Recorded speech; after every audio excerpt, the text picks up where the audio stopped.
The Town of Lima follows New York State open meeting law procedures. All meetings of the town board are duly noticed and open and accessible to the public. The public is there to witness the proceedings only. In the event of a public hearing, people may sign in and speak to the board of those assembled regarding the hearing topic for a maximum of 5 minutes once per board meeting. Speaking time belongs only to the speaker and may not be reassigned to someone else. Privilege of the floor may be granted to anyone who wishes to address the board on any topic at all. In order for the public to be properly noticed, the privilege of the floor must be applied for and approved by 5 calendar days prior to board meeting date. Privileges of the floor are not to exceed 20 minutes. Legal authority for privileges of the floor are held by the supervisor or the deputy supervisor if the supervisor is unavailable. After the beginning of each meeting, the public may sign up to speak for 5 minutes on any posted agenda topic. Questions can be answered during the agenda discussion or logged for answer after research.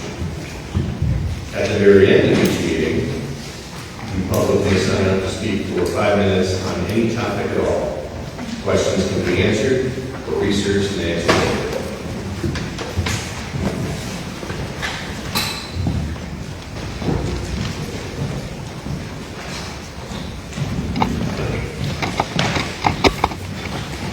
All right, so at this time, if there's any member of the public that would like to comment on the agenda items, then please come forward and sign the podium.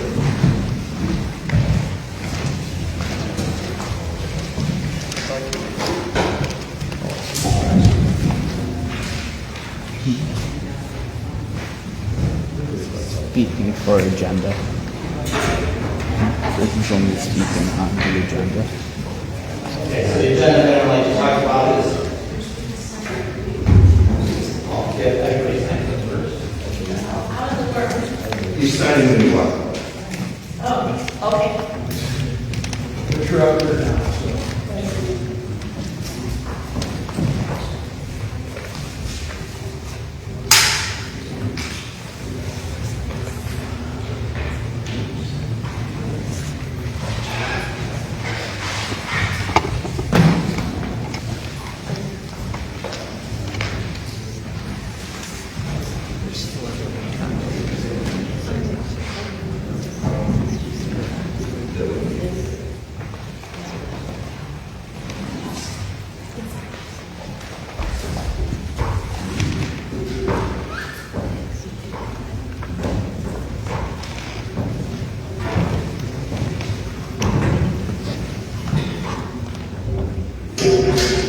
So we do have several recordings going on tonight. The Livingston County News is here. We're recording for the town.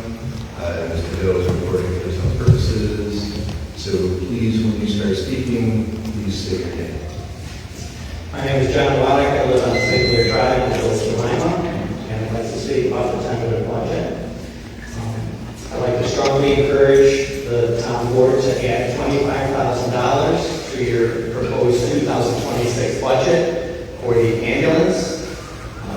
The village has earmarked $25,000 in their current fiscal year for the ambulance. With these two additions to the ambulance, they would be able to begin hiring some paid staff during the daytime hours when it's most difficult to cover. The town has set a precedent in the past in putting public safety as a priority with the safety officer at the school, and that started with some town funds and is still continuing now. It's not correct to say in your supervisor's report that the 15% increase in taxes in the village this year, property tax, was due largely to the ambulance. In fact, that $25,000 represents 3.3% of the tax increase of 15%, so it's a minor amount. So $25,000 on village, and the ambulance will be able to kick in some from their medical reimbursements that they get from insurance companies, and they can at least get a year under their belt to learn how this is going to work. And then next year come back with data and actually some experience to be able to see where we're going in the future. So $25,000 would be just a pilot to get this started, to see how it goes, and to be a vote of confidence in our local Lima ambulance. And lastly, I'd just like to say, Supervisor Paul, I'm just disappointed that you have personally attacked Megan Rose and denigrated her work. She is highly, highly committed to this community. She puts in 30 to 40 hours, and in no way would she manipulate the 911 system to whatever advantage she could be. She's there for the patients, she's there for our community, and she deserves our respect. Thank you.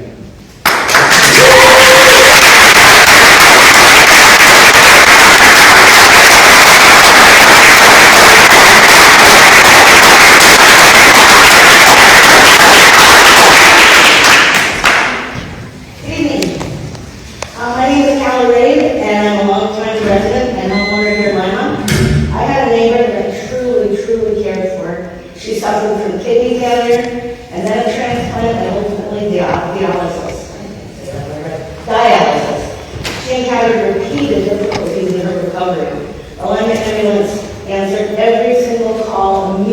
when her husband called. Not one time, but several times, the ambulance crew saved her life because of her swift response.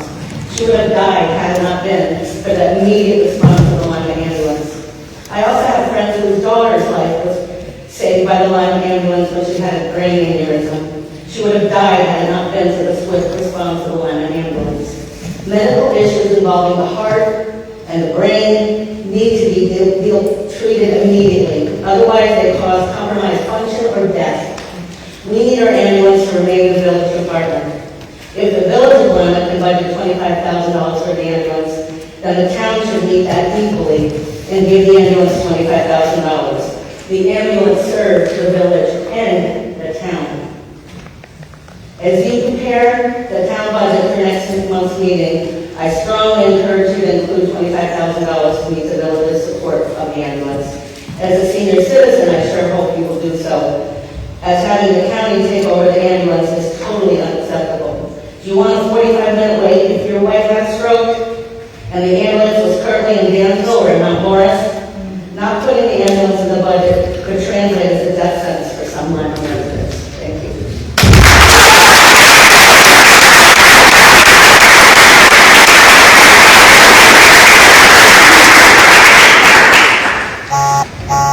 My name is Audit, and I live in Lima. Last year, my daughter Rachel had a massive seizure and lost consciousness as a result of awake brain surgery she had weeks before to remove a cancerous tumor.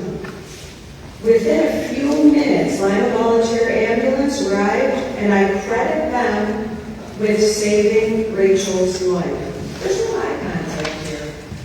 Are you people even listening? I also knows what your people are saying. Thank you, I appreciate it. Right, that's what we're doing. Oh, it looked like nobody's giving me eye contact. I'm sorry. Anyhow, I mean, this is a very emotional thing for me, too. Rachel was petrified, and Amanda Cates held her hand all the way to the hospital and reassured her. After the ambulance left, Chief Megan Rose, who wasn't even on call but recognized the name and was there, gave me a big hug since I no longer had to be brave for Rachel, and I had fallen apart. For the care and compassion we all received that day, we will be forever grateful. But it goes beyond that. Shortly after that experience, the ambulance offered a presentation on what to do in the case of a seizure, which I wouldn't have known beforehand, what to do if Rachel ever had a seizure in my presence. And they offered a class on CPR and stop the bleed, which was important since we were now helping to take care of our 1- and 3-year-old grandsons. Livingston County EMS does not offer all the things Lima Ambulance can do, or the Lima Ambulance can, to this community. That's why I'm asking the Lima Town Board to contribute $25,000 in their budget for the ambulance to match what the village put in their budget. Thank you.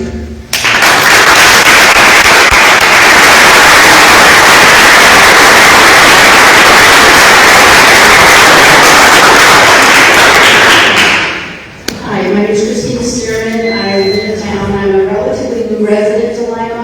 I lived a lot of different places, a lot of different towns, states. I lived in Illinois, Kansas, Missouri, and then even Rochester, and Penfield, and Canandaigua, and Rochester itself. I've never lived anywhere that didn't have emergency services. And when I ran for board a few years ago, even though we weren't talking about emergency services, I heard about emergency services because some people actually told me they had moved here because they thought they would get certain good emergency services. And this woman had a husband who had severe allergy, who then used some IV, and his life was saved. But I've had anaphylactic shock myself. I know you don't have a lot of time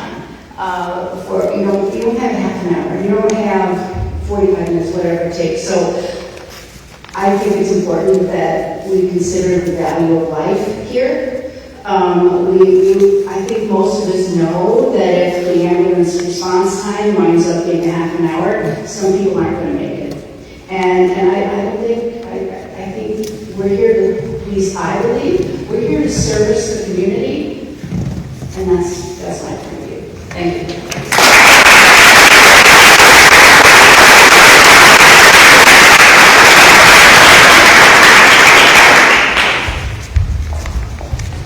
My name is Jamie. I live in Lima, the village. Can I ask a question, or is this only for comments? This is a comment session.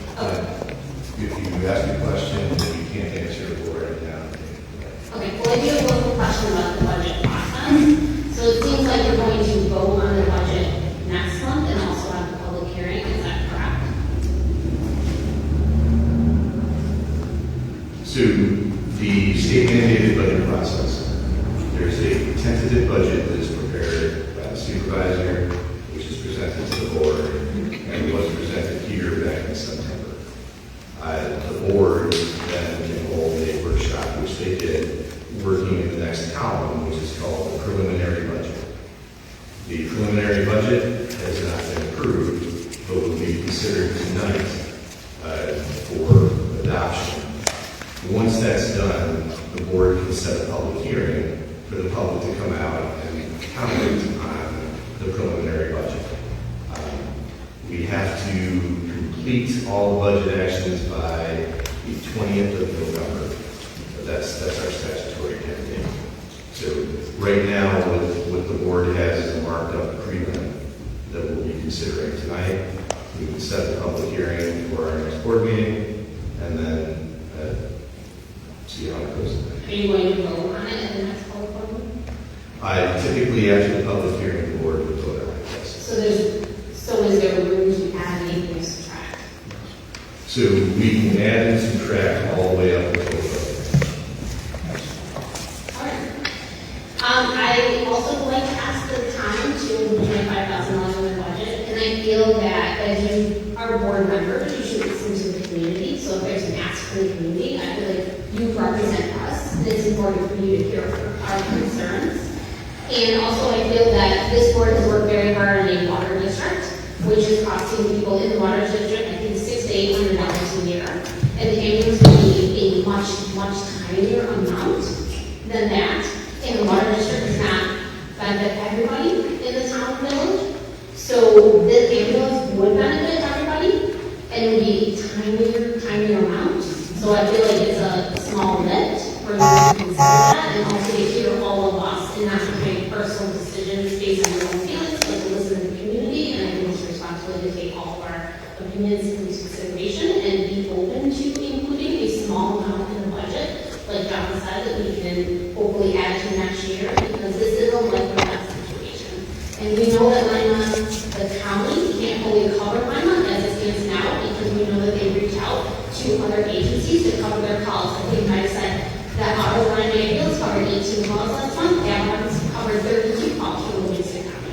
So at this point, I'm not sure they can even handle our services. So I really urge you to hear what people are saying tonight and saying, we are taxpayers, we want to pay for this, we want it in our budget. Thank you very much.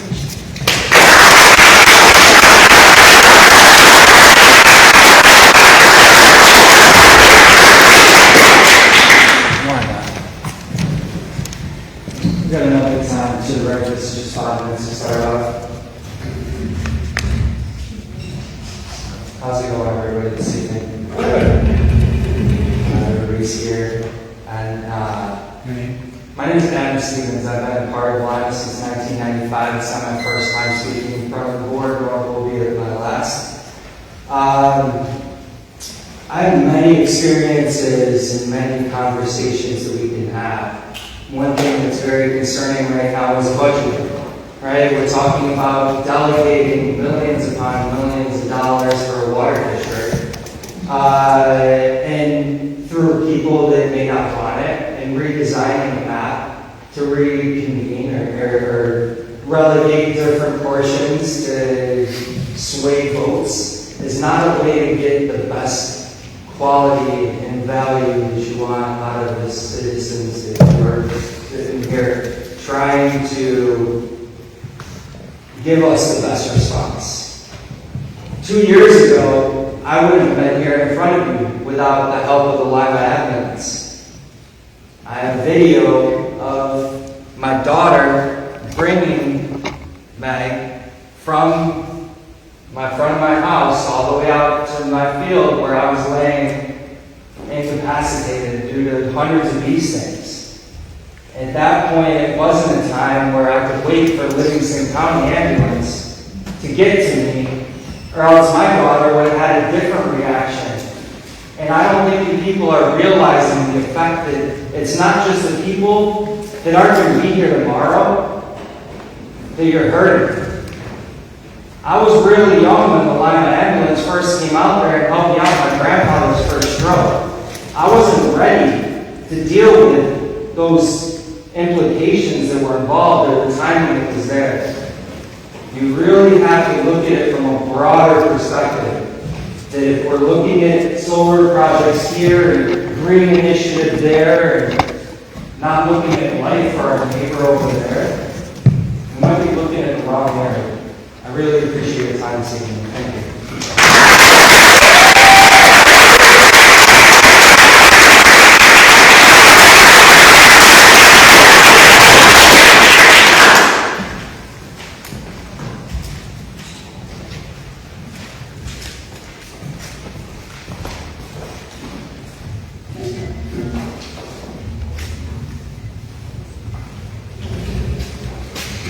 Good evening. My name is Dick Garrett, I'm a volunteer fire chief, and I just want to speak for a second about how we interact with the Lima ambulance. We ask our firefighters and our first responders to do a lot of dangerous things sometimes, plunging into burning buildings, wading into icy ponds, into teetering cars to help other people. And we do so knowing that there's a risk, but we do so knowing that the Lima ambulance is right behind us. Not 20 minutes away. They're usually there on scene when we get there, or they're seconds behind us, and we know that. So we take risk because we know that our emergency services, the people that we know, the people that we rely on, are there to help us if necessary. The Lima ambulance goes where is degraded. Those medical calls are involved with the fire department. Hundreds of calls each year with the requirement of the fire department to serve as first responders and show up there first. I can tell you that level of increased call volume placed on the fire department would place a strain on the fire department that would potentially compromise. We work very hard, but we do sometimes struggle to answer calls, particularly in that same time period. And placing these additional 350, 400 calls a year on the fire department would have a significant impact. What we have here in this town is an absolute gem. We're the envy of every municipality in this county, and in other counties, in Ontario County, in Monroe County. We have an ambulance and a fire department that work very well together.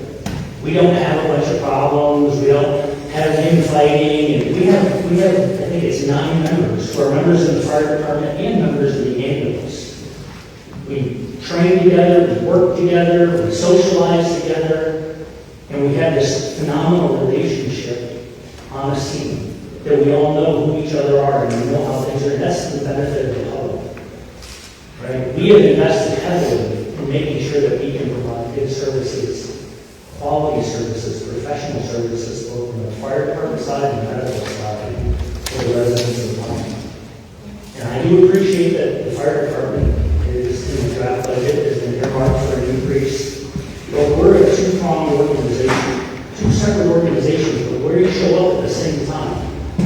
99% of the time, when there's a serious medical issue, somebody has stopped breathing, right? There's a serious allergic reaction, somebody needs help getting from the place. It's the fire department and the ambulance that show up. When there's a car accident, it's the fire department and the ambulance, like it was this afternoon. So, as much as we invest in our training and our preparation, I believe the town board needs to invest in us, in both organizations, and then put back the resources into these organizations, the fire in the ambulance so that we can continue to be a professional organization and serve the community. Like I said, this is such a unique thing that we have going on here. It's so great, but it's not being fully supported all the time. I really wish you would rethink your budget and add something to the ambulance as a starting point for down the road for making sure that we can maintain the gear, the equipment, and the personnel that we need to do the job for the residents of Lima. Thank you.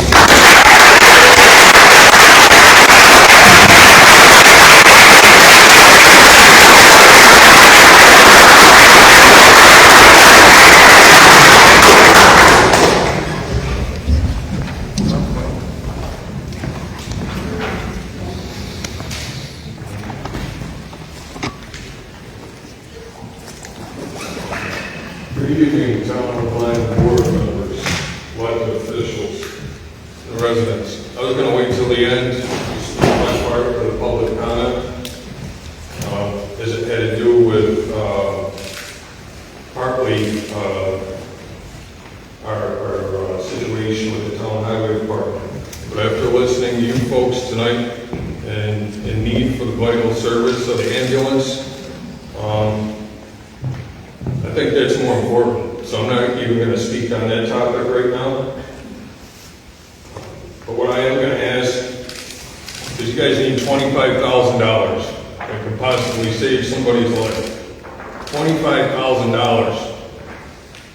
You know where these town board members spent $22,141 of your dollars? That gentleman sitting right there to represent them in our union negotiations. Want to know where the town spent another $2,730? Another law firm tied in with him. You want to know where the town spent over another $20,000 plus public information? So what's your retainer fee at $12,500? I don't work on retainer fee, I run an hourly fee. Oh, what's in the budget then? What's the line in the budget? I don't know that. Oh, you don't know? No, I don't. Okay. So you total that up, there's almost double your ambulance fund to save somebody's life. And here they are, pissing it down the goddamn drain. Ought to be ashamed. Here. Ought to be ashamed. You could save somebody's life. Right now you're paying $750 an hour for these two to sit here and listen to this. And you could save somebody's life. Take a look in the mirror.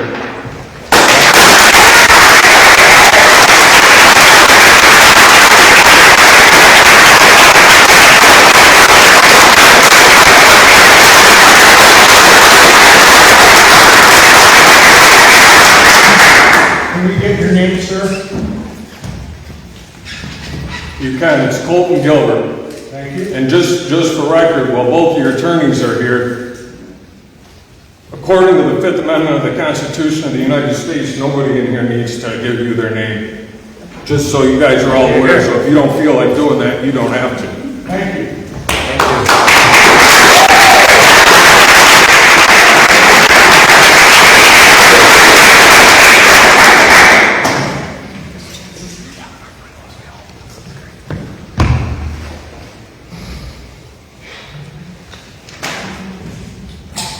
Okay, next up. Robin. Thanks for letting me talk. I noticed that Bill Garrett's out here and I'm going to be talking about him. My name is Robin Diddy. I am a resident of Lima who was part of his site on Positive in Lima last weekend. Along with being a mother of three, I am also a former educator.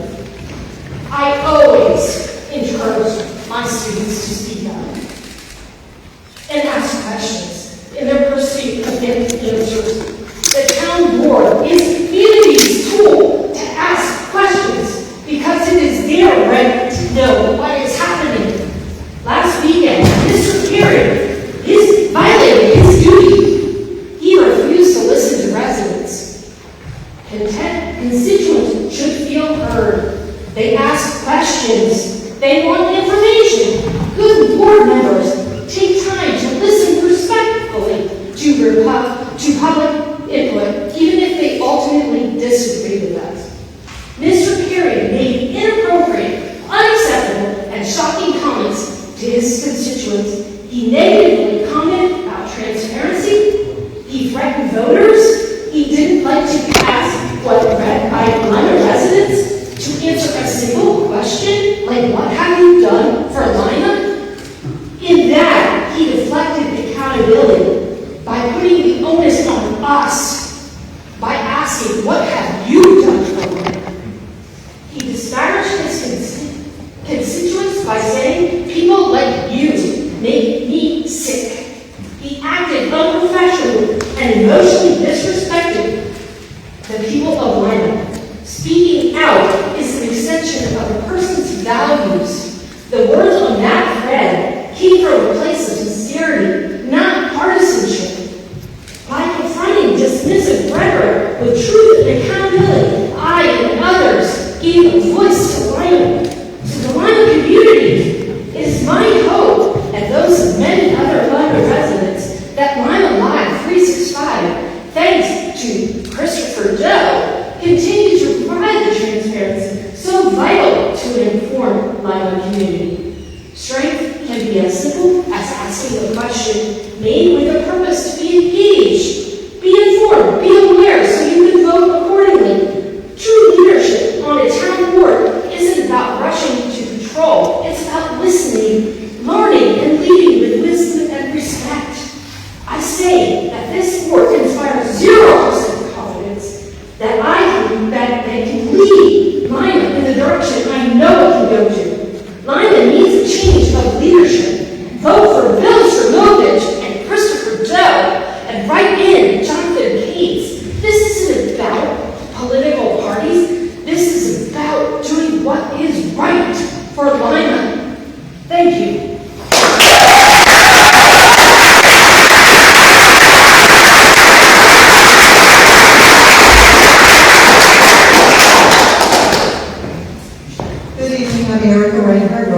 And I also have to speak up about Mr. Carey. For a couple of years now, I've been greatly concerned about his competency to serve in such a responsible position.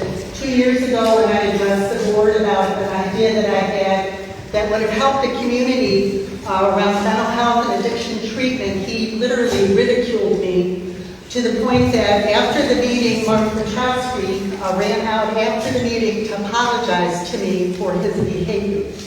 So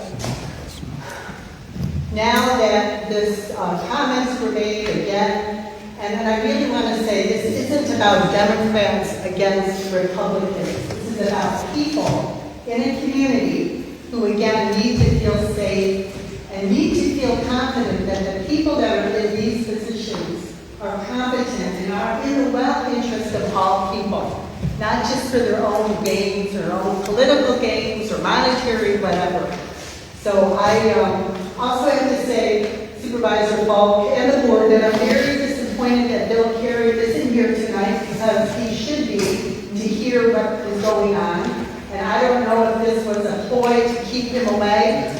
I know that comments were made that he should not respond because the Democrats were baiting him. That is just absolutely not true. That is so disrespectful and degrading comments. And I'm really disappointed that nobody ever takes it serious about the condition of this gentleman. From a healthcare provider's position here, the man needs help. And, I would like that to be addressed. And then, elections are coming up and people need to be aware who is going to be representing them for this community. And I don't know about you, but I need change to happen because I want someone who I know will be respectful and be serious about the job that I do. Thank you. Thank you.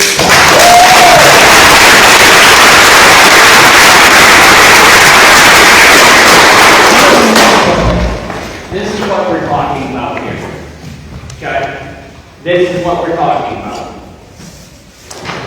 When you get to a point where you are sickened by the people you are represented by. You have no reason to be on the board anymore.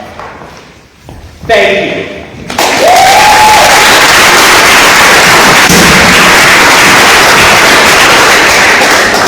I'm sorry, I didn't know you could make a comment about that, so I'm just gonna go ahead and do it. Callie. Yeah, I'm gonna go ahead and do it. Once per. I have serious concerns regarding Lima Town Board trustee, Mr. Gilcari. Given the current situation in our country where politically motivated crimes and violence are becoming more and more prevalent, his actions warrant immediate attention. He physically threatened and menaced to very own constituents publicly on a town social media platform. He claimed that he would show them what was what at the next town board meeting, posturing as if he had the backing of all of you. He seems to believe that he can say and do whatever he wants, no matter how unacceptable, egregious, and bordering on illegally or legally criminal for an elected official to do so. What is equally disturbing and warrants an immediate response is the fact that you, Mr. Hawk, did nothing. You did nothing. People reached out to you and they asked you to address the situation, and you did nothing. You did nothing about it. That to me wants to look into the repercussions this has for you. A town board member verbally threatens and menaces several of your constituents, and you react by doing nothing? I find that absolutely unacceptable.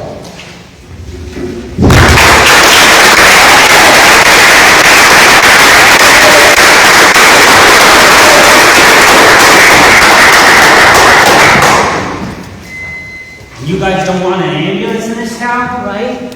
Are you crazy? You're gonna need one. You keep acting like this. Greg. You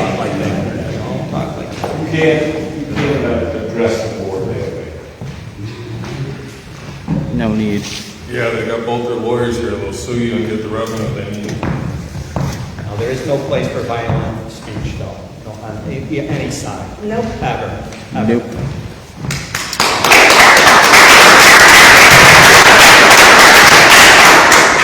Sad.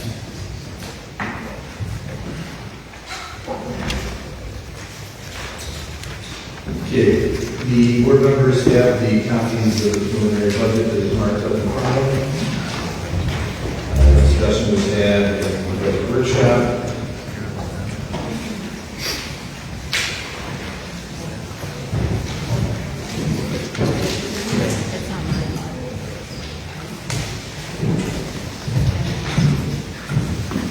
So right now, the preliminary is a 5.63% tax increase.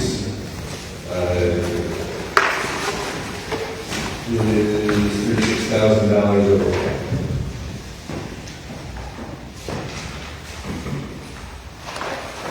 So at this time, I'd entertain any motion to go ahead and adopt the preliminary budget. I would like to cover just a few items that I sent out this morning again. I know Mark's been working on it, and this board has worked on it. This is a business, money in, money out, as we all know. But just had my first question, if you saw this morning, will we see any return money for monies that have been spent going ahead with Water District number 5, and when will that money be coming back in? Right, so you did see the answers, correct? I did not, I've been at work all day. Right, so it's go to your work email. So, Yep. yes, the money is going to come back. We're voting on the next piece of the bond anticipation note tonight. Once that money comes back in and is deposited in the Water District account, then the A&D funds get reimbursed. Should be November. Of this year, yeah. And what is the anticipated amount? Any idea? We're over $150,000. And is there any room in that to go anywhere else in the budget? Or is that all earmarked to pay for the bond for Water District 5? So the bond will pay in essence for itself. We're not due anything until next year. Next year. And that's all paid out of Water District 5. Okay. The reimbursed funds are going to go back in to reimburse some of the overages we've already had this year.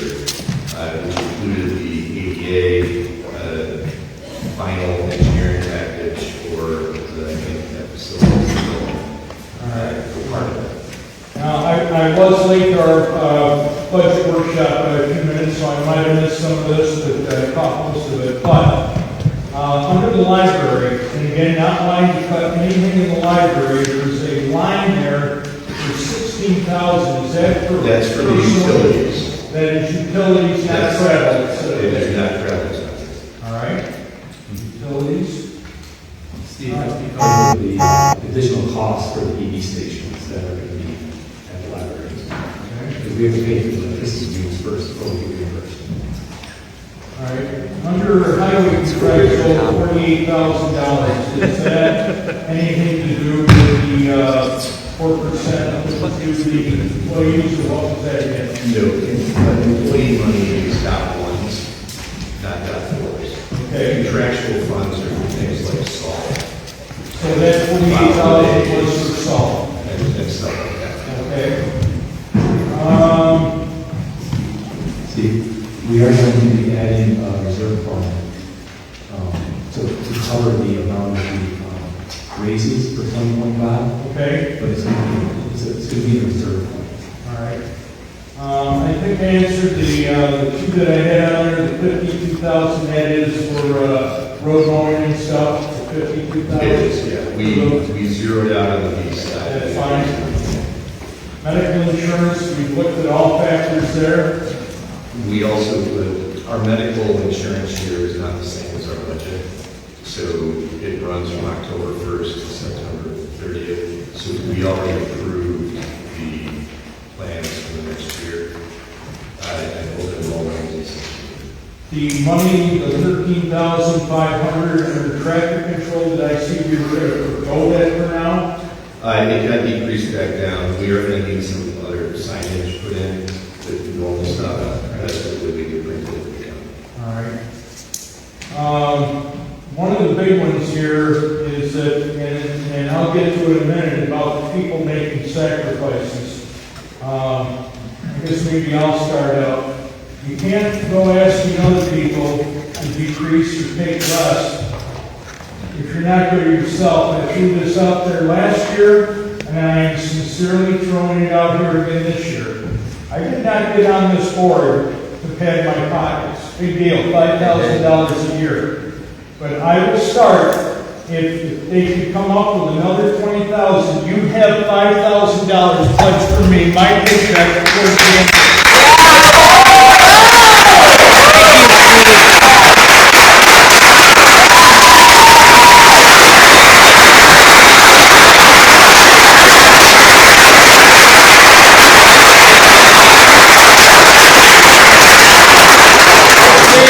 That's leadership right there.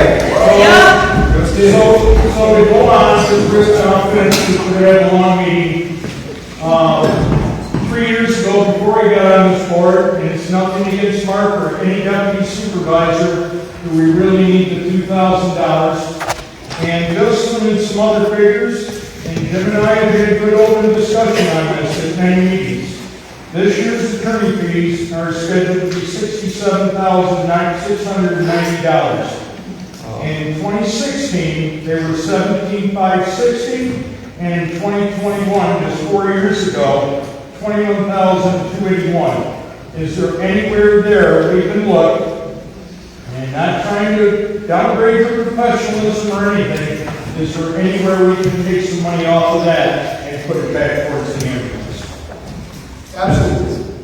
It's what you asked me to do. The anomaly with the last year and a half is in the water. And I had that in there. Yes, I understand that. And you've had some personnel deals that you've had to oversee and be involved with besides other lawyers. But in my just looking, there's a lot of things, folks, we can't trim here.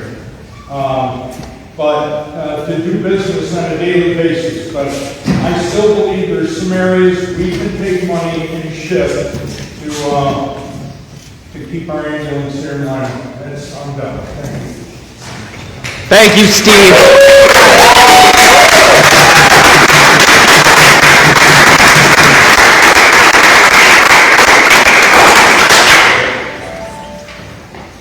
Okay, looking for a motion to go ahead and adopt the preliminary budget.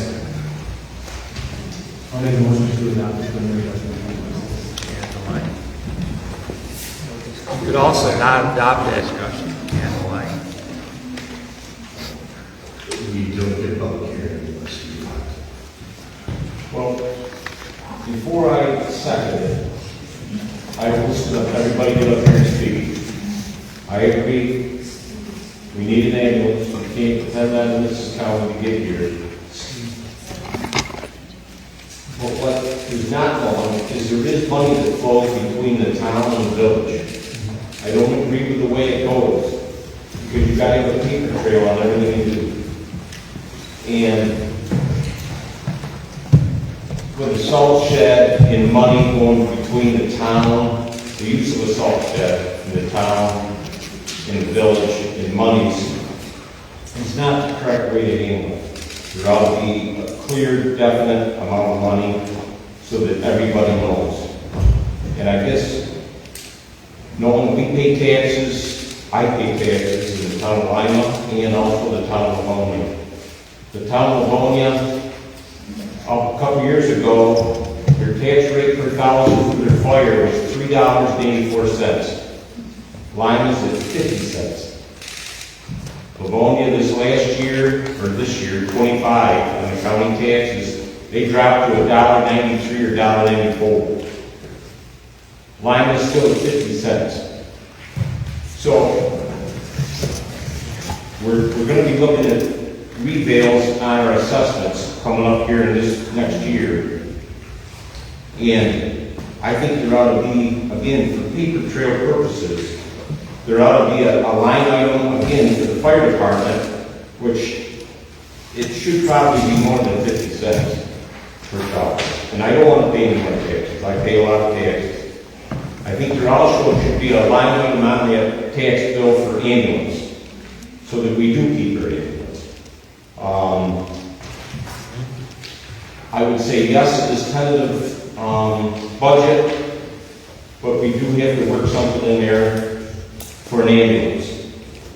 But again, it can't be monies behind the scenes that people don't see. I think it's all got to be out front, X amount of money within our budget to go to the ambulance, not kind of pushing it through to the village, and then the village uses that money maybe to pay the ambulance, or maybe it goes somewhere else.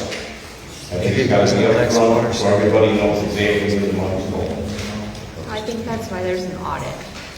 What's that? Shouldn't there be an audit then, so people would know? Yeah, we would be accountable then to the hourly rate that we charge the town, right? Like, I mean, it's really something that we should honestly have done. We should be very transparent with it. Appreciate Chris bringing something to that. If that's the way that it gets into public forum by voting it forward, is that the right answer? I mean, maybe it just isn't ready to get to the public comment if it's not ready to get there. I guess the only other thing I would say, Colton, you stood up and you brought the fight to this room. Way back when you and the rest of the highway crew was in here and talked to the board, you had a lot of good legitimate arguments.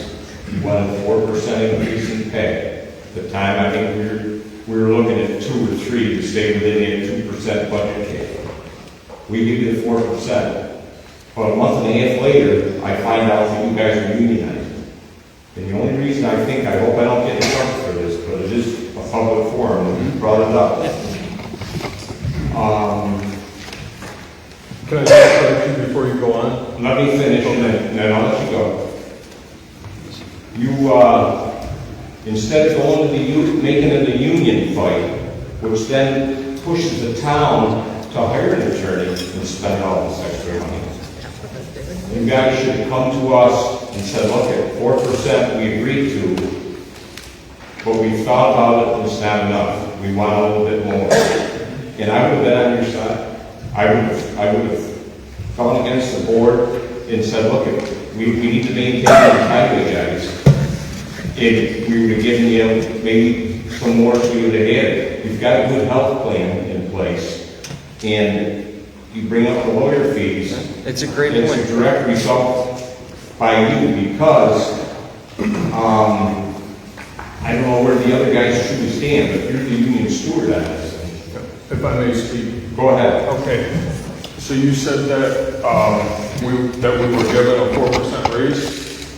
To this date, we have not gotten a raise since I've been to that meeting. And that's, yeah, you're gonna say that's because of us going union? That had much more to do than with just pay.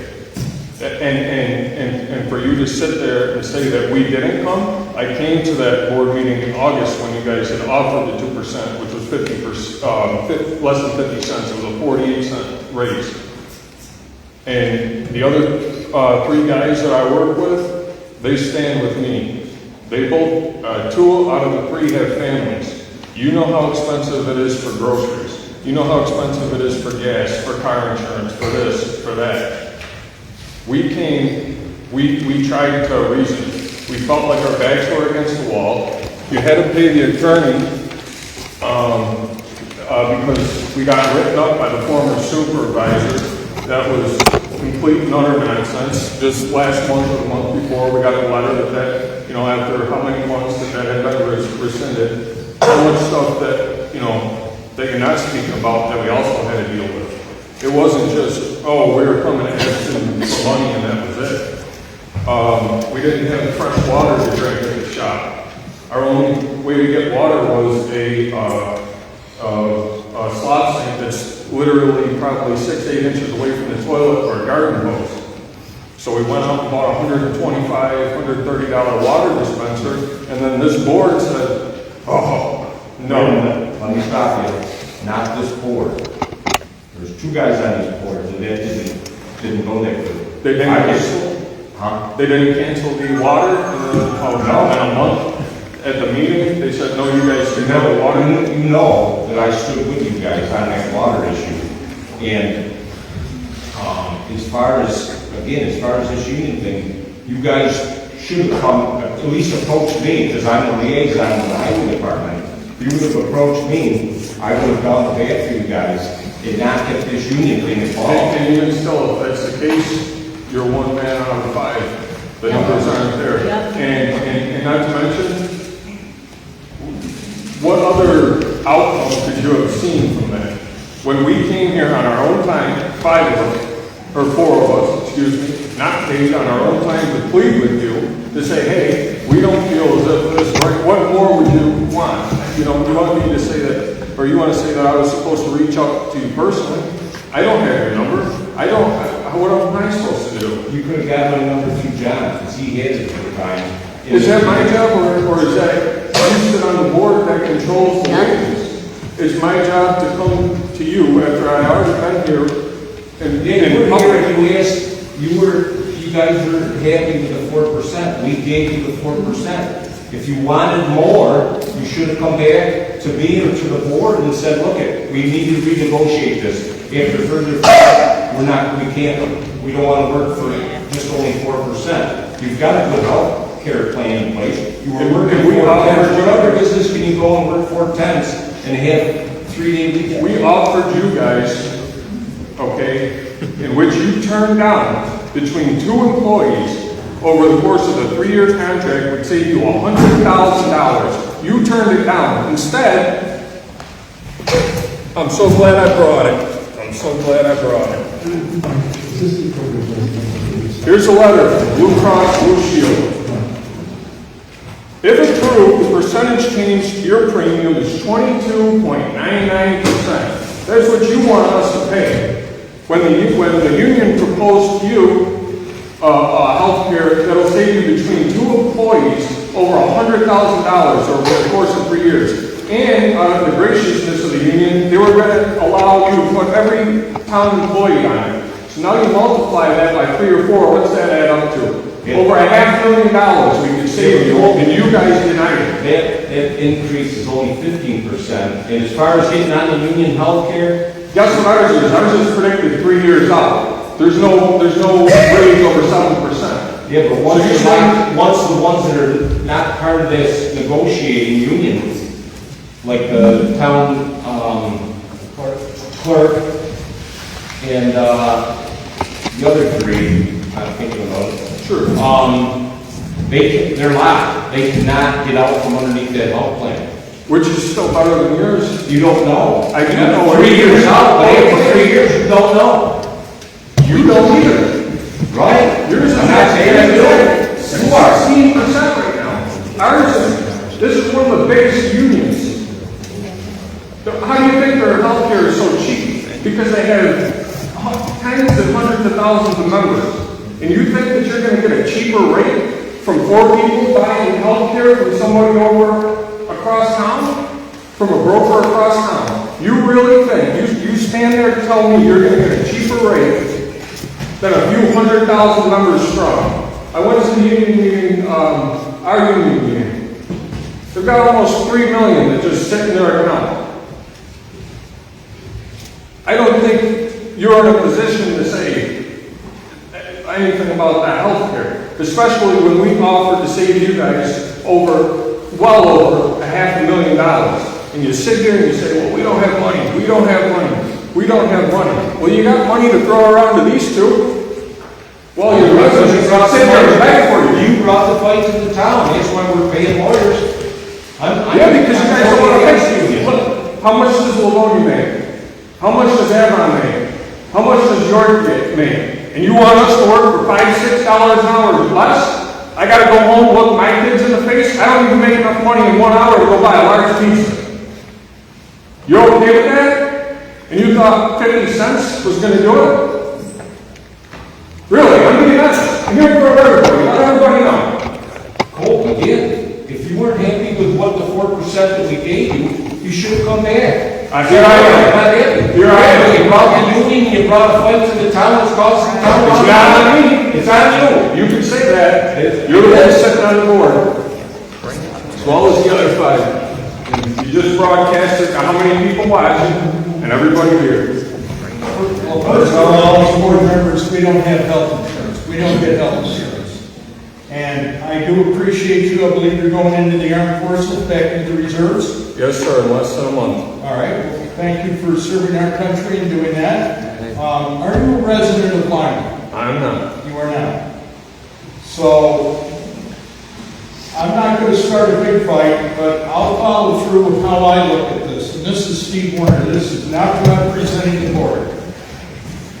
This can be construed to be arson. What does an arsonist do? He brings an accelerant and an ignition source, and through social media and everything, and congratulations, you did that. But you're walking away from the situation, and you are still leaving it on our shoulders to try to fix. And obviously 2 lawyers. So that's all my statement there is that's how I see this whole thing that happened also. I've got one more thing. Yep. If you don't have the money, when Kenny worked here, and I'll tomorrow, on my lunch break, I'll go out to the town hall and I'll foil the paperwork. Kenny was making over $32 an hour. Todd was making more than Kenny was. And Ben was making more than me and all the other guys are making right now. So where did that money in the budget go? Where are we costing you money? Where? You tell me.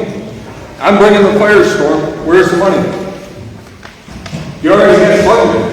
And not to mention, the plan that we gave you was off by like 30, 40 cents a year. But you guys want to pay an extra 16% for the health care. That's what you want. I don't know why. For a town that's broke, why do you want to pay more money? Only you guys can explain that.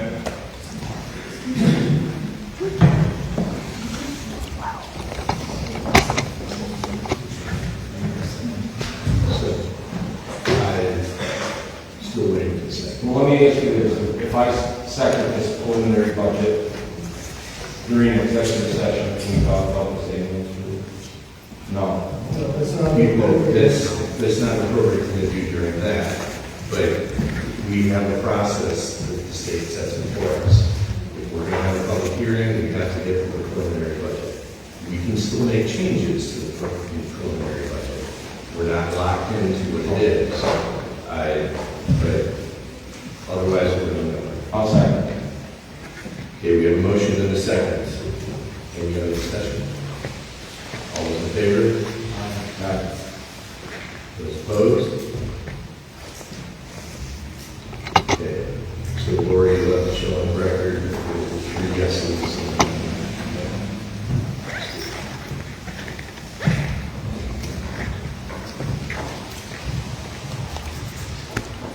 Good. Charlie's monthly report was mailed out to everybody. Yeah, you see the activity was about 50/50, and we handled 3 new homes. Generally, yeah, we have 3 new homes running outside the village. Been quite a bit of activity this year with decks and that kind of stuff. Charlie doesn't have to do this, but I just wanted to extend thanks to Charlie. We put in his report a lot of hours where he has to answer phone calls outside of business hours. Charlie will work nights, Charlie will work weekends, Charlie will work holidays, just to make sure that people's projects are moving along. And he felt compelled to put the information in the report. If people want to look at it, then it's a good place to put it, but generally speaking, he does this for us, and I just wanted to thank him publicly.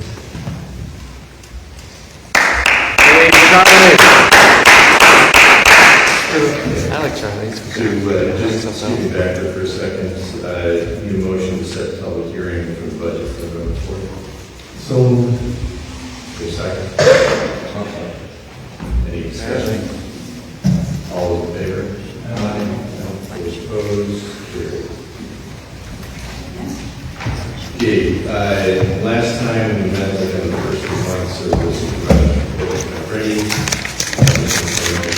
About the August supervisor report. Motion to adopt the August supervisor report. Second. Any discussion? All in favor? Aye. Opposed? Carried. Next is the September supervisor's report. Motion to adopt the September supervisor's report. Second. Any discussion? All in favor? Aye. Those opposed? Carried. Okay. A whole bunch of letters that came in. So under communications, we got several notes from Chris Petition. He owns the Stever Lock business up at 1250 Rochester Street. He asked us to take a look because one of the lights on the street was out. And he also wants us to consider changing the wattage of one of the other lights because it's too dim for his tractor trailer operation to pull in and out.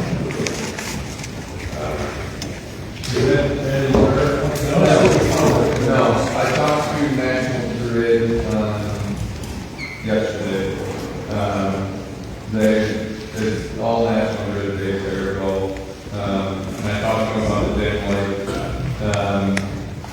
And like, even if they up the wattage or anything like that, then each light pole is on a set rate. It is. And we pay that set rate every month. Yep. And it's based on the wattage. So if we end up having to do a wattage increase, it's an increase in the cost. So I think, Sean, Any wattage or can you just put like an LED in there? they're all LEDs. Oh, We had that years ago, same money. So I think you're going to end up running this to the ground, Sean, so that drive by at night, if it doesn't look like you can move 10 minutes or it's too dim, then let us know. Okay. But otherwise, that's what it is. We have to look at it in the dark. We received a letter from Louise Wadsworth, the downtown coordinator of Livingston County, congratulating Martha Simpowski and the Lima Historical Society on a $1,740 grant for the new sign. We received a letter from Cornell Cooperative Extension extending an invitation to the 2025 Livingston County 4-H Achievement Day. This is October 26th at 2 p.m. At the auditorium at Building 1 on Murray Hill in Mount West, where they will have displays and pumpkin and apple desserts, judged and shared, popcorn, cookies, and drinks. That was October 26th, Mike. October 26th, 2 p.m. We received a hand-carried petition from Barbara Beck. Barbara is a resident of Lima who lives on Garden Street. Over there in the corner of town. Barbara as well went out about 4 months ago, something like that. And she got 5 households on a petition for indicated that they're interested in water, 1 not. Her neighbor across the street in Avon, same thing happened. They walked the petition on that side, they got 16 people. I've been in touch with Supervisor Fever, as he does the bulk of the folks, and the water authority. And I did speak with their place tonight, our engineer. So we've had around some ideas, but they are not part of the current water district, and because the boundaries are already set, we cannot. Right. And Eric? Right there. I know you mentioned when we were going through that whole process that the folks on the Lima side will go into the Livonia project, correct? Isn't that what I gathered from all that? On South Lima Road. Yes. They will be able to connect to the city water system. What about these people on Garden? Can they come down to it at all, or? Yeah, they can connect to them, but they have to run a main line off Garden, so if you can't, wouldn't be the service line. It would have to be a main line extension. 8-inch or? Likely, yeah. 8-inch minimum. Okay. Yeah. You're essentially back in the same step you were originally, you know. Looking at the proposed water district, now this would be 2 different towns, a joint project potentially. So would they have an option then or not of either Avon or Livonia? Not really? It would really be a joint water district. It'd be two separate towns. But it could be a single project.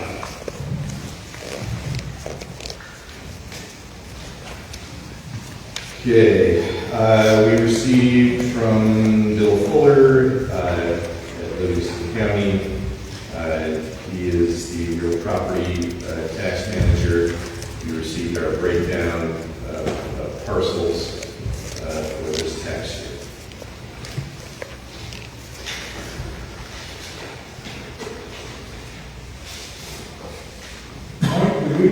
I was going to check with Tammy, but maybe you know. Do you know how many parcels total in the town and what the breakdown is residential versus commercial? Okay, what do you think? You can issue this. All right, thanks.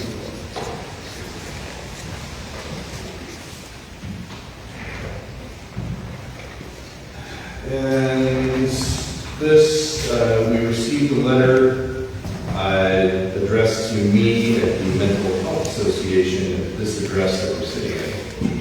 And it has to do with stray voltage measurements, which are located at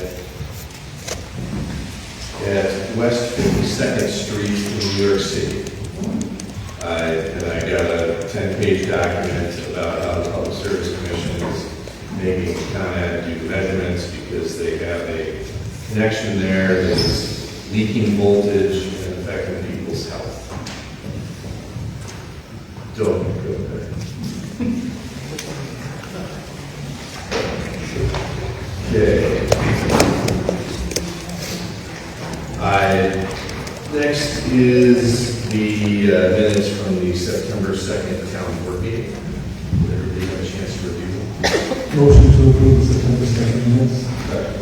Is there any discussion?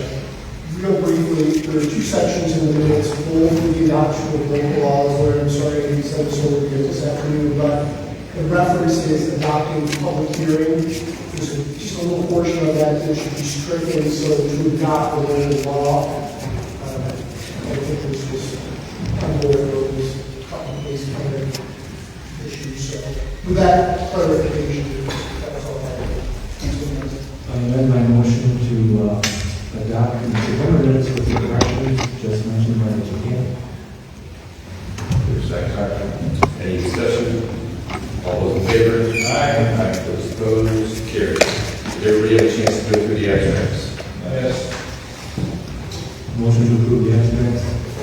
only comment I have on that, and we commented before, I did see one bill in there for batteries and cables. Is that anything going forward that you guys, or what was that about? That was the fixture list. Yep. The The diagram. Well, that had all the problems with that, and the reason We're replacing that truck. replacing that truck, yeah, they go some to the, You'll have to put the floor on it, I'll put a little higher so it built. Okay, is there a second? Now, Any discussion? All those in favor? Aye. Those opposed? Carried. All right, Water District 5. Do we have any trade agreements? Otherwise, There are a series of agreements that have been worked on relating to the relationship dynamic between the village of town and the authority. Those have been partially one that have been drafted. I will be circulating those to you for your reading pleasure in anticipation of the next meeting. One of which is an operation and maintenance agreement between the authority and the town, that eventually the water district is up and running. If you want the authority to operate that, the water systems, there's that agreement. The other agreements involve sharing of infrastructure and operation and maintenance responsibilities as it relates to water district number 5.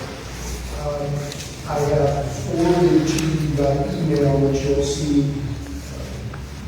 when you next check your email, a couple of inter-fund loan resolutions that are proposed for the next meeting. Steve, you spoke about reimbursement to the town's general fund A and general fund B, at roughly $150,000.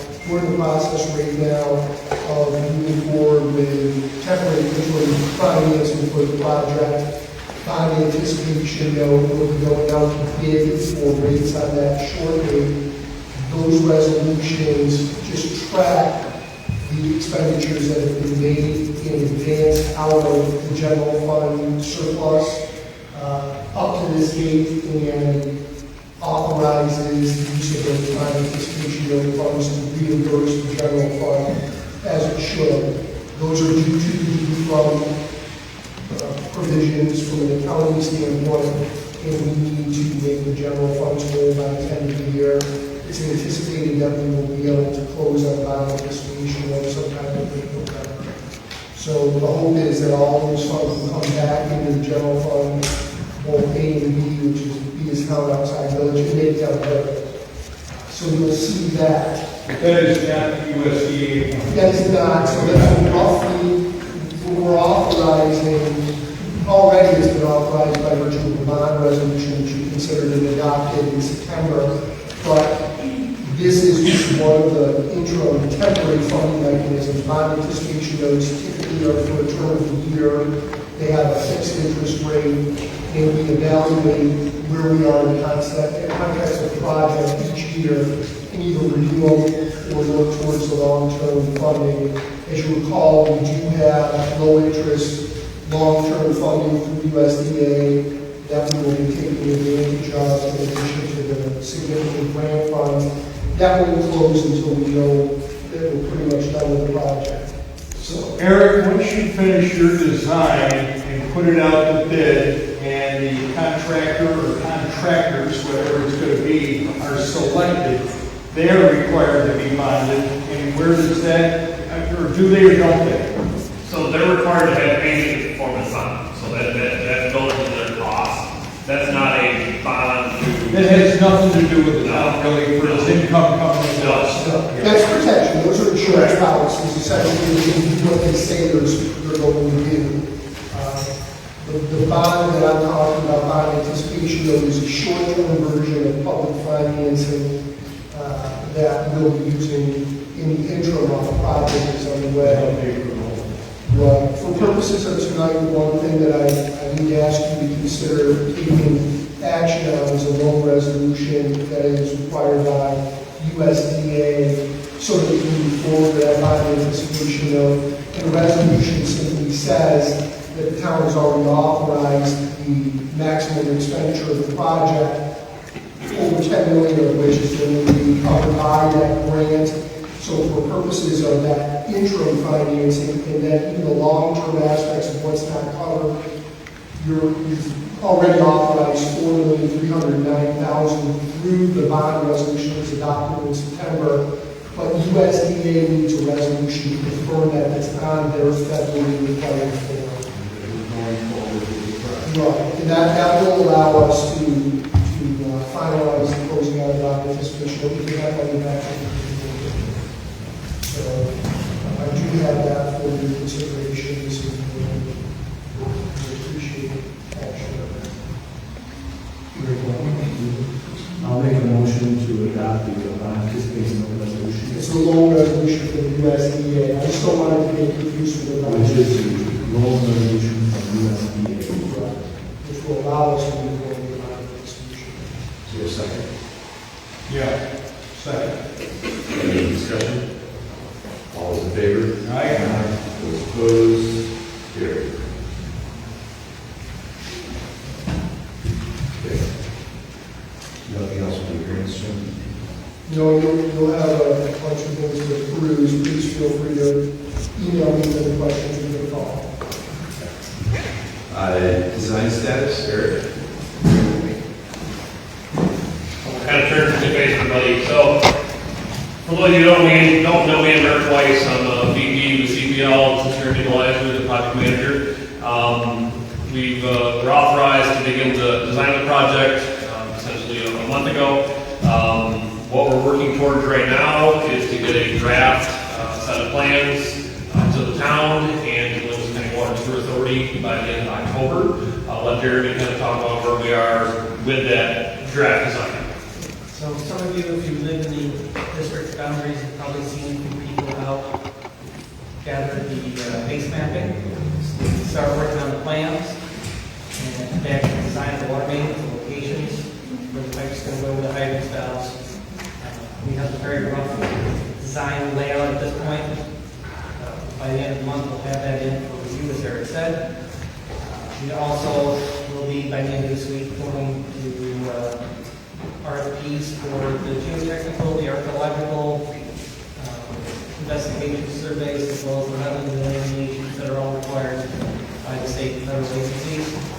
They'll be coming back to the town for next month's meeting for those three. Something called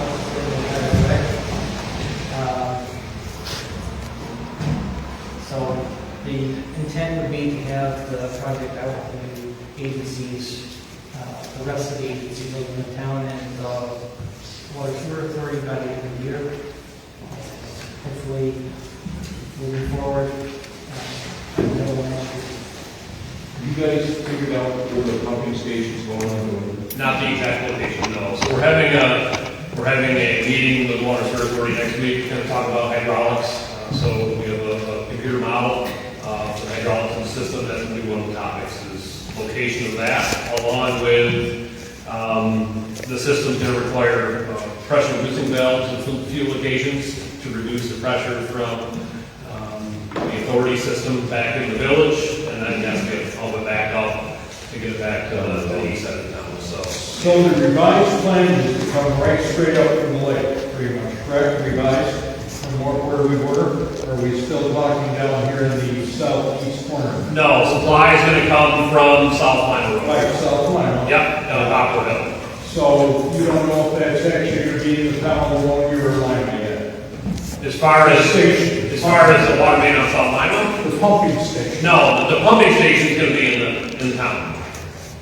That pump station is going to be on the east side. You're talking about two different things. East side of the village. So we're getting the water pressure from the tower that's going into Lincoln. That'll be pumped up into that tower. That tower is higher than the tower here in the village. That'll give us enough pressure. That'll be gravity fed then from there. Gravity fed from there, but then we have to boost the pressure back up to get down on the road in those areas. Yeah. I guess we're only just starting to get into some of this engineering discussion. And I guess I never understood that we have to reduce the pressure going into the village. Yep. And then boost it back up again on the other side. Yep. So, given the cost of the pump station versus the cost itself, is it even possible to just put more TRVs to the village or they connecting to that line? You still have to boost the pressure back up eventually. You can't carry. You're never going to have enough pressure to draw all the way from South Line back down. Not drunk. You would have plenty of pressure. You'd have way too much pressure. So you'd be blowing water mains on the ground. We have a lot of time through the village. We have to get through the village to supply each side. In order to do that, we have to drop the pressure down. Because Leroy, for just a quick example, Village of Leroy, Motor County Water Authority recently increased the pressure of the Village of Leroy by about 20 pounds. They had 8 water main breaks, just on 20 pounds. Just because of the age and condition of the main. So we're talking, trying to get that pressure from the Shelley Road tank, you'd probably be in the 250-pound range within the water mains. How has this project gotten so far, and yet you're saying there's only crude designs, right? If we're talking about pressures and everything, that's to be understandable, right?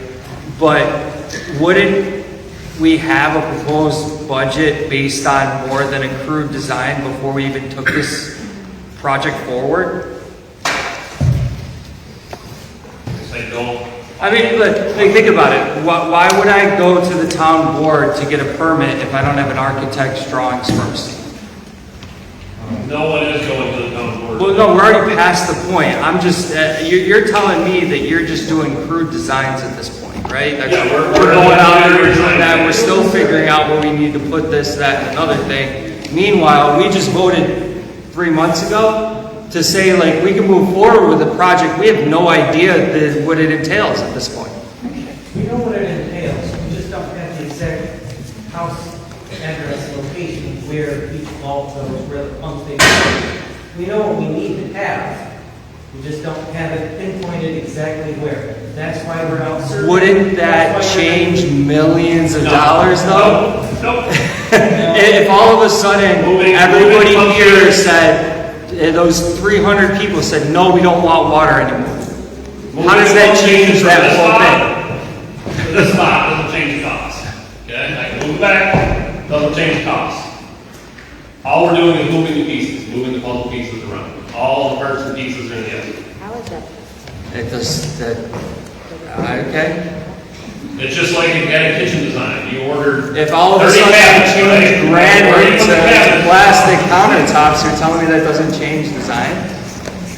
Price? All of a sudden we change it from Dorn Road and we run it down Pond Road. You're not going to change a pressure point or a switch line? Pressure points are one thing, the infrastructure is another. So. Okay. Thank you. Yep. Sure. What has been the coordination with the village water system and the village board? So there's been discussions with Ben Loft, with the water department. So Jeremy met with him once already, several phone discussions.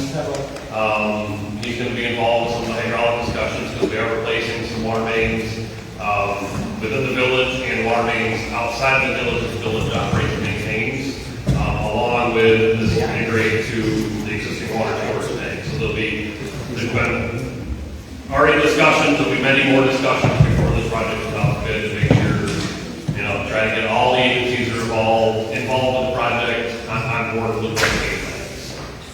Does there need to be any contract with the village? Or infrastructure? Yeah, that's what the agreement, one of the agreements that the council mentioned.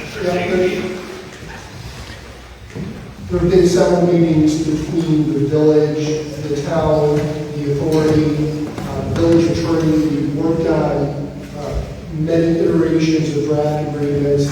There's going to be at least 4 different agreements, intermunicipal agreements, related to the ownership, operation, and maintenance of certain segments of the project. There's certain parts that make a lot more sense for the village to own and maintain, and certain parts of the project make sense for the town through the authority to own and maintain. So those have been negotiated in a format that largely has met with the approval of myself on behalf of the town, the village attorney, and the authority. They're being circulated to the respective boards for consideration. There's also a supply agreement, a water supply agreement that's been negotiated, or at least drafted, right, not finalized, but drafted between the authority and the village, because the authority will be selling water to the village, which will provide that beneficial rate, a lower rate for village consumers. So all those agreements are in the works right now. What about sharing the burden of the village infrastructure that the village taxpayers pay for? Yeah, absolutely. It's now being used. Yeah, that's, so the agreements provide for that as well. Are they being compensated? Is the village still being compensated? They are, yes. They're being compensated through an arrangement where a higher percentage of the operation and maintenance cost will be borne by the town through the authority. That has traditionally been 10%. It's going to go up to 25%. There's also additional payments that are being made. And then overall, there will be a significantly lower rate, but also a stable rate for village customers.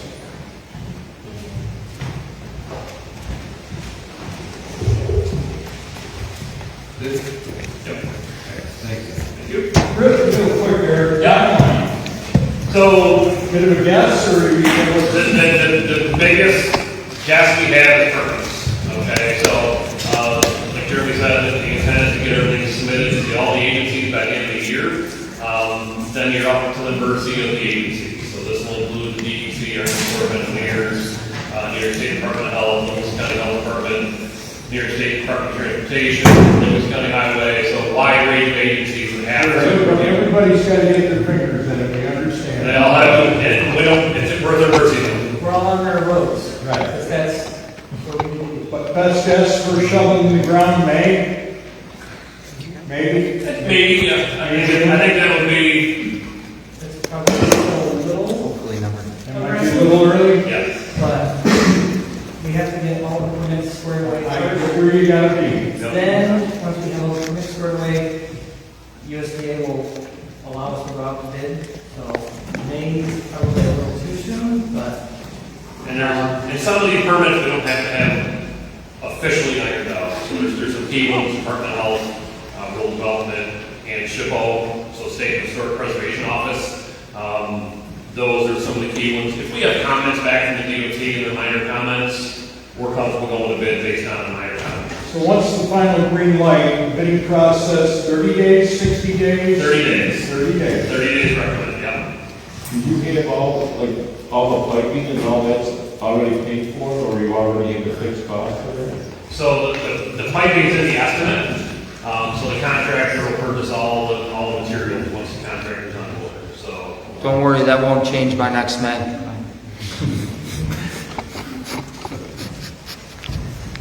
Thank you. Thank you. Okay. Moving on. Highway Department, John.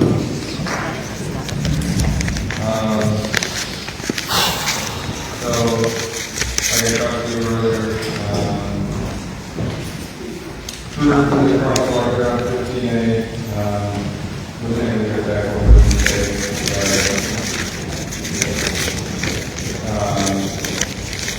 Yeah, I talked to White House today and showed them the latest map for the proposed sidewalk there to get to Mass. He's building the sign for it, and then after that we'll work on with Mass and see if they're even get they're finished the rest of the way. I'll be coordinating you, Sean, by the way. We have, the map has changed from what CPL prepared, so we need to get a revision to the map so I can draw a legal description for the easement. So we'll be working on that in the next week or so. Trying to get that ready to sign.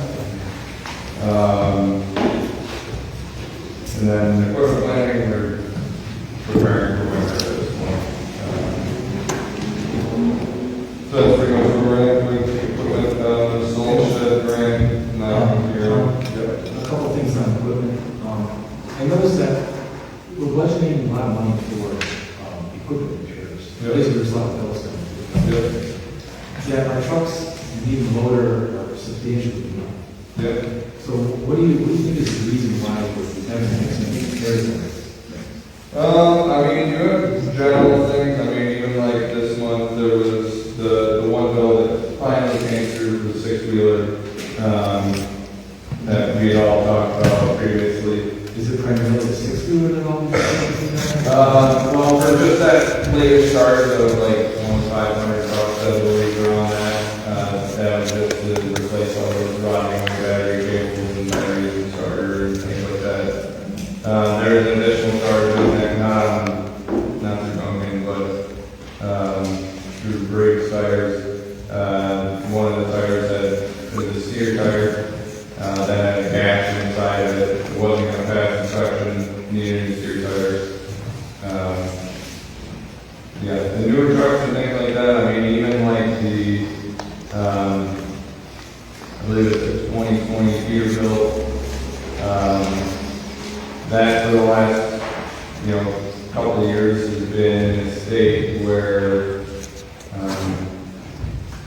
like one tire, like you go out to a plow in the morning, one tire would literally be locked up, it'd be skidding going out the door. And then you'd have to crawl under it and, remove the dust shield and bang on the brake pad to try and get it to release.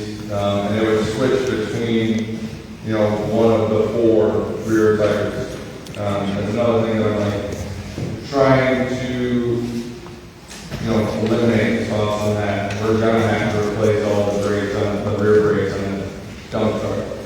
The thing I'm trying to do in preventing that is, just simply, like, we just bought a spray nozzle like 2 weeks ago. It sounds very simple, but it's one that you're able to roll under the truck and, clean out around the truck and things like that underneath the axle that you're not able to, get to with just a hose spraying inside the truck. And those are, of course, all air brakes. They're all air brakes. There's dryers on the truck, right? Yeah. But it's still doesn't brake issues. Sean, you're going to spray it like fluid fill or crown? So I had Crown come and spray the trucks. They came yesterday and sprayed the trucks. You did them all? We did all of the newer dump trucks. I didn't touch the one that was selling out next year.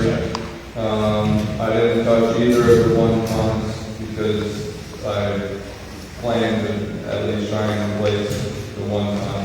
They're both shot. We saw the Chevy that we got about 2 years ago. The Dodge, we're redoing the brakes on the Dodge right now. The rear wheels are literally out of it in the shop. So it's a lot of older vehicles and equipment that still having a lot of problems. Yeah. I just want to make sure that, because I remember in the last couple of years, we've had some pretty significant costs for things that have got broken and damaged.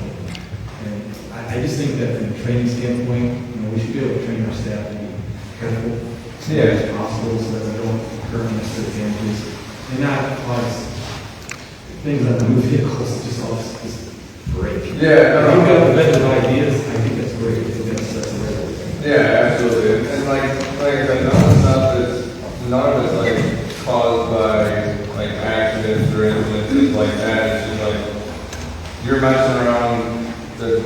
I tell my fiance this all the time with my own equipment and things like that.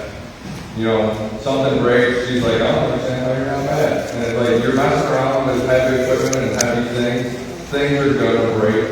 And big things cost more money. I deal with it on my own end of things. I'm sure you deal with it. I'm sure you deal with it. Yeah, she better keep you. You better marry her. She's my fiance. We're gonna go next year. One other question, Sean, is we got that letter on the MC 150 updates. Did you get that taken care of? Yeah, where are we with that whole thing with compliance? So I've signed it all in. I haven't really gotten an update from on it. When that will be shut down. That goes back, that was from the state or private agency? That was from the state. Yeah. I thought it was It's federal.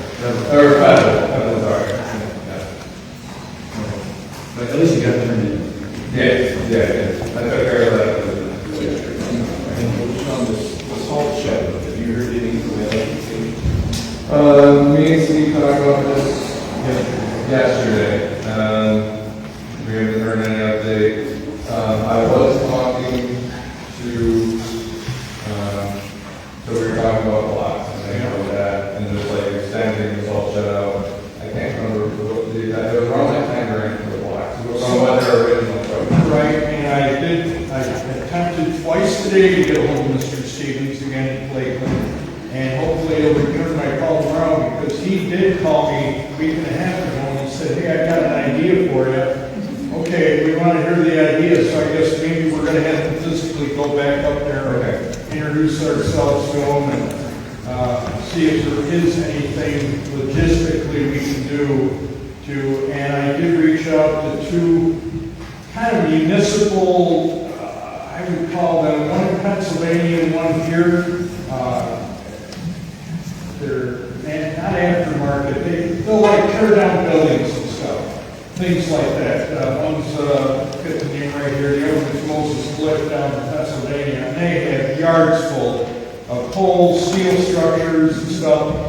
It might not be feasible, but I still think if we're a year or a year and a half out from actually designing and getting a salt shed, if we can do it with not a lot of money. So, see, that's something that I was thinking of. Even so, behind Bears, the two giant parcels. Yeah. Very good. Bought them, I believe they bought them on auction for like $6 grand a piece. I mean, even just the blocks with the original price, and then we got not any other ideas or anything like that. It was close to 10.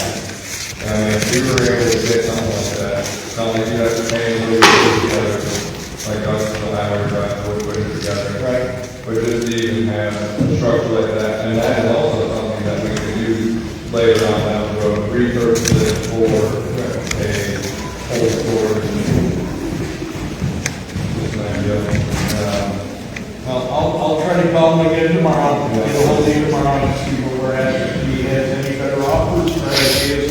Just so people know, we have been trying, I know I've been talking about the sunset. Sean and I went and approached Lakeland, we found out they only own the old Shanks facility, we thought, wow, right in our backyard. I understand he doesn't really want to give it up at this point, he's trying to lease it out to another company, and is afraid of some damage or salt damage. I get it, and he's trying to present it to the people the way it is. It's too bad, that would have been our answer right there. We might have looked at it. Do you know that salt application is going to be, We should do it. Yeah. So,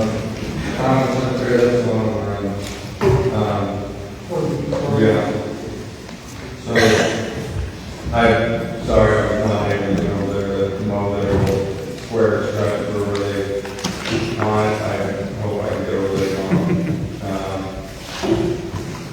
So then she's just waiting to sign that easement paperwork after that, correct? So what we're talking about is access to the common cemetery for future maintenance purposes.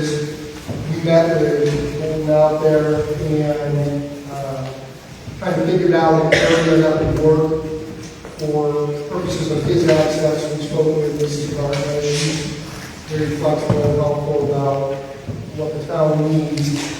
Once you mow it, it will identify the space. We get a surveyor to go out and survey it so we can come up with a description to attach to the easement. The easement's only as good as the description, so we really need to back. And once you get that done, we'll get somewhere out there. Okay. Right, the next one actually was the mark. So at a prior meeting, we talked about the Bragg Street intersection, Bragg Street and Thorn, where it comes into 520. And we've had an accident there, and we're trying to raise the squeaky wheel here by sending some information to the Transportation Council. They're currently gathering information, updating their long-range planning, and so we thought it would be a good idea to set some correspondence from this town board to get their attention. So I put together this letter. I just like to read it because I want the public to hear it also. It's not very long. It says, "Dear GTC, we are very appreciative of the opportunity to provide information and plea for help as part of the current listening tour. We have a very dangerous intersection in Plant Lima located east of the village of Lima on Interstate 520 at the intersection of Branch Road. This intersection is particularly dangerous because looking left at the intersection, there's a rise in Interstate 520 that diminishes site distance, making it risky to enter Interstate 520 from the intersection roads. We know this road configuration is unsafe, and because of the limited site distance allows only minimal time to see and avoid accident traffic, that is left to reduce speed zone exiting the village and is ramping up the highway speed again.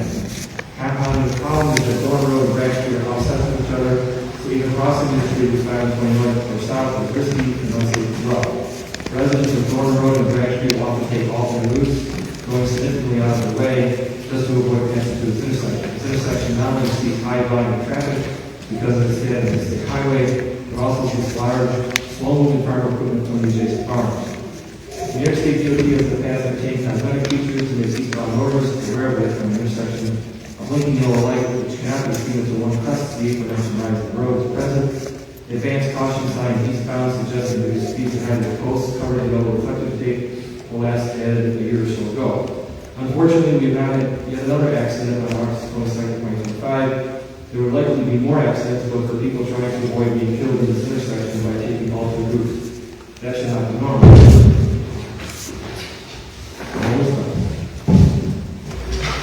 This is the problem that residents have recognized at the time of memorial. We implore the state and finance the budget to find necessary to improve the site which that is intersection. Properly aligned Dorn Road and Branch Street. We should not need to wait for an elevation of the body count to stimulate action. Please include improvements to this intersection and to Interstate 520. See a long-range plan and hopefully solve this problem. Sincerely, the London Town Board. And I would like to go ahead and get this on town letterhead and then have everyone with town board sign it and then send it out to you. Yeah.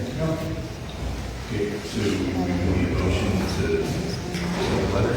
Make a motion. I'll second. We have a motion and a second. Any discussion? All those in favor? Aye. Those opposed? Carried. Okay. Position for general business. All right. So at the last town board meeting, we had a petition submitted from Bryce Way, who owns the property on Pine Road that was formerly JP Imports. He has asked the town board to consider the creation of a general business overlay district, which is essentially just what it sounds like. If you think about it, when we were in school, they had the overlays that they place on the projector. And it's the same concept, except what it does is on top of the existing agriculturally zoned district, it creates a customized addition to the properties involved. And in those properties or on those properties, it allows uses that are otherwise not permitted for strictly agriculturally zoned properties, but rather also allows general business uses to be conducted on the property. The town board at that time directed me to draft a proposed local law, which I have done, to create the overlay for your consideration. I'm presenting that tonight. I emailed it to all of you. Certainly encourage you to take a look at it and let me know if you have any questions, comments, or thoughts. We have to, now that it's presented, we have to wait 10 days. We'll have to schedule a public hearing for consideration on it. If it's your pleasure to proceed, we'll have to go to the county planning board for referral under general municipal law. They'll comment on it. We should send it off to both the ag board and the planning and zoning board for those comments as well. I don't know if any of you had an opportunity to take a look at it. Okay. Any thoughts again? Happy to entertain any changes or clarifications that might be necessary. So I see that the applicant is here, so the process is underway. It's just some time requirements that need to be considered before the town board can determine whether or not they want to take action. Thank you. So I'd like to make some comments. Sure. I've read through all the paperwork. I've also taken the time again to read the entire comprehensive plan. And I was searching for why we would authorize this particular floating district overlay. It's interesting to know that in the comprehensive plan, it doesn't really have a lot of conversation about 15 south of it. It refers to it as agricultural and residential areas, but that's about as far as it goes. We do know that there's a large commercial entity south of the village called Golf Course.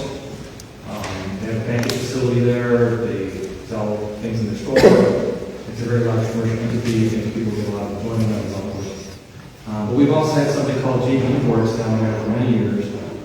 And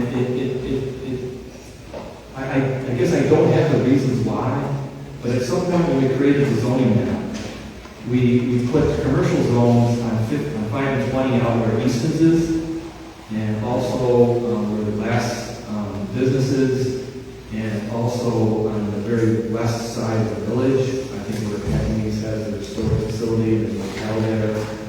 So we very consciously put commercial zones there when last we created the zoning map. We didn't do it for JP Imports. Yeah, it wasn't commercial enterprise. And I can only think that's because we had some real problems with that property. There was lawsuits in the past to try to clean the place up. There wasn't a lot of cooperation there. I don't think the town wanted to encourage it. So I think it just got stuffed in our memory banks and just, forgot about it. But it's there, right? And it could have been made a business zone district, just like the others. So I think that's potentially an oversight, but maybe not hers.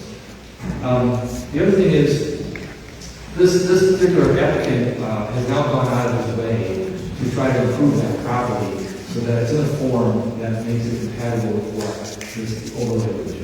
Right? There was a residential use on top of the building. I think the code enforcement officer said that that wasn't going to be permitted. He tore it up. So it's not there anymore. It's got a flat roof there, I believe. So he's trying to do things to help appease the community right off the get-go. And he hasn't even gotten any clues. He did go to the ZBA, try to get a new experience. Very difficult to obtain such a thing because it turned out. So we really doesn't have any other option at this point to use that property unless he comes to us. Now, as far as the comprehensive plan is concerned, it's very curious. One of the things that is repeated over and over and over again is to reuse existing buildings. Okay? This is an existing building, and it has potential to be reused for the same thing it was being used for before, but hopefully run as a much tighter ship. You can drive by. Much cleaner operation. So I think it helps our tax base to maintain that as a commercial enterprise, and Lord knows we need tax base. So I'm in favor of it, for that reason. And the final reason is that even though the property is zoned agriculture, and residential, I don't know if anybody in their memory remembered that ever being used for agricultural purposes. So it's there because it's zoned agriculture because it's zoned agriculture, but it never was. So the town's not losing anything at all by keeping this as a commercial enterprise. I would encourage other board members to consider these thoughts. I think it's a valid idea. We've got a good owner who wants to do good things with it. I think it's good for the town, both tax base and jobs. So I know we got a ways to go, but I don't know. Is there anything else that we have to do tonight? Nothing else to do tonight, but I did want to note that it's 5 properties that were included in the petition. Mr. Wade's property is 7.5 acres. in total about 9 acres of gas, the 5 properties together, they're all contiguous. Currently, they're all residential use. One of the properties is the one that burned. That's correct. And this might be an opportunity for some commercial entity to come in and clean that up. I don't know what the situation is for the people that own the property or probably have a difficult time dealing with it. I would hope that this could encourage that. And I would say, I was one last thing, too, I don't know if you mentioned this, but this doesn't change the underlying zoning. So the underlying zoning is still going to stay agricultural residential. So the overlay can come, the overlay can go. So we can put it there to keep it, to make it operational again, but it can always be removed. I guess, the only irony is, I actually own a property right behind here, and I had no problem letting this gentleman get his business underway. I just would like, he's done a good job of cleaning up there, having neat. I mean, we would come in the line and like to have it present well for the town line. The house is burned there, I'm not sure what the circumstances are, it'd be nice to see that get cleaned right up tonight. But as far as being a commercial business and that area, as far as I know, all of it, one year. So, good luck. Appreciate it, thank you, sir.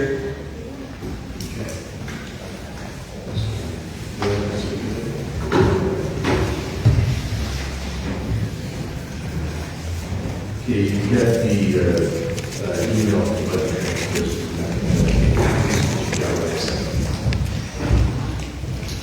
Motion to approve the budget transfers. Second. Any discussion? All those in favor? Aye.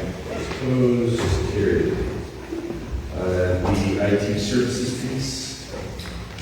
The one thing I'd like to bring up is we're running into a situation with our computer system that it's too old to handle the Windows 11 software that's going to have to be loaded eventually on a computer. So we're going to have to upgrade our servers. That server is going to cost us around $25,000. So we've had to increase the budget for the computer system from $60,000 to $68,000. After we got the Skyport to square our budget EVP.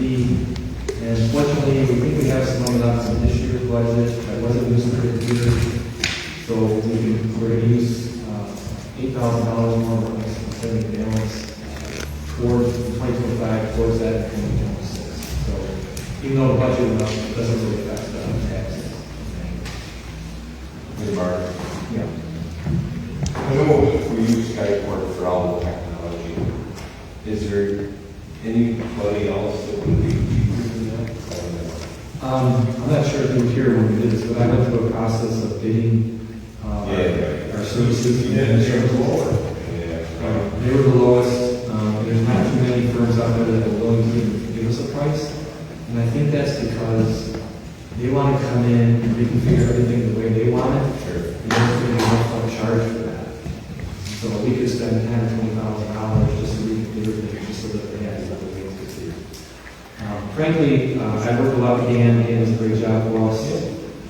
They're very responsive. And Dan does a lot of extra things for us that people aren't aware of, which he doesn't get credit for, but like he'd like. Plus, he provides speakers, audio for us. He provides for us the Crossroads Festival, things like that. Dan's always there to help us out. So he's putting a lot of his own personal time into this. So he's a pretty good partner. Sure. Very responsive. Okay. The Siemens project update. So I met with Siemens this morning. We have a whole bunch of pieces going. You can see the heaters are being replaced. If you do stop in the basement on your way out in the lights on, you'll see all the plumbing and electric and all that. Building electric has been cut over last weekend.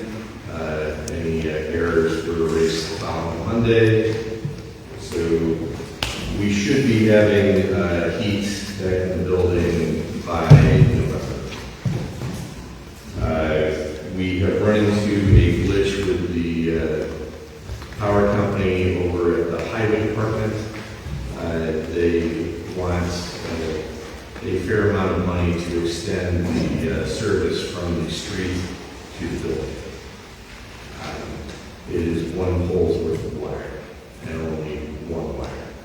But we are negotiating with them to see if we can get that to come back down. Otherwise, the upgrade to the solar array is on hold. The charging station piece, we got our final approvals, and we got the waiver, and now we're awaiting those being installed over at the library. Are we planning on putting cameras on that? We do not have plans now to put cameras on there. Just seeing the amount of theft within those stations because they are valuable. It might be an idea. You mean actually stealing the components of the EV station? Just the cable. 100%. Just the cable. Yep. If the cable is sufficiently... Private copper, you're referring to, correct? Among other things, yeah, there's technology. Yeah. Those people are called recyclers. Oh my goodness. Just a thought. Okay. The town solar law, please. So I was waiting for this kind of planning department to get us some maps which would show the application of the town of Avon's code to properties in the town plan. They did produce the maps, I got them a couple weeks ago. I wasn't especially happy with the way it looked. So I asked them to make some changes, which I just got this morning. And I haven't looked at it. One of the things I asked them to add was all of the property that has purchase of development rights already executed. I think the Willard Farm just became another property in that category. So it's my understanding that any property that developer has purchased, they can't put solar on the property, nor can the state through her pen put solar on the property. So those would be big patches of ground that need to be eliminated from the picture. I also asked them to add an overlay agricultural districts so that we can see where farmers in agricultural districts doesn't mean that a property is a farmer, it's not in the district, but just to get a sense of how that looks relative to properties that are eligible for a solar installation. So I would guess that within the next couple of weeks, we can schedule another meeting with our committee and get people together to look at the maps and then decide what to do. Okay. All right. The next item, each of you has a bid tabulation spreadsheet that looks like this. This is a tabulation of all of the bids that we received for the auditing services in town. We received 5 bids. One of the firms gave us 2 different ones for completely different things. So you actually have 6 columns here. You can see the cost for doing what it is that we need. So the 2 pieces that we discussed with them was the audit of all of the town's finances and the single audit that is required by the Department of Agriculture. We'll be needing one for the Siemens project, and we'll be needing one for the Audit project for District 5. Both of those single audits are budgeted within the projects. The audit, the annual audit for the town, we have not done one in 7 years now, so it is time. You can see the prices range from, for year 1, range from $14,750 all the way up to $35,644. And that's total, so 3-year total, because we asked for 3-year contracts. You have there.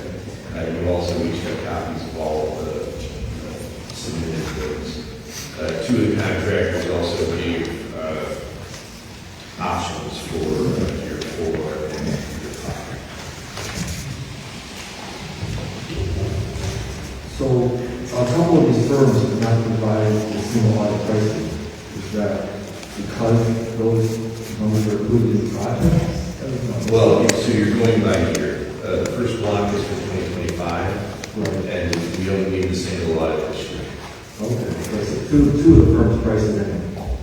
But two of the firms prices in.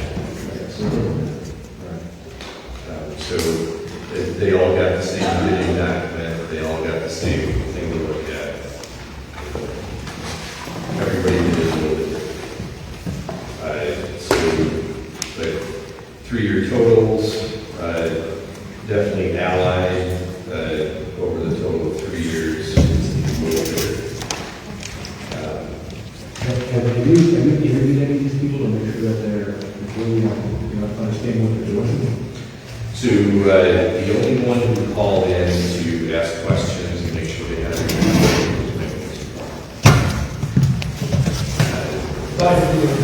Also reach out to you for a couple of. Right, through some email things. So MMB did reach out. Drescher and Malecki did not. Lums and McCormick did not. And Allied did not. These are all firms that have significant experience in this area. I worked with Manuel Metzger,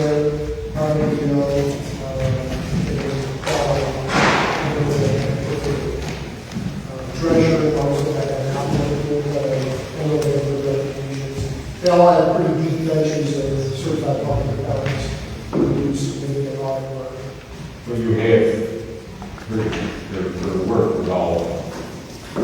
Yes, more directly with medical investor, bar, allies, and Ryan to go.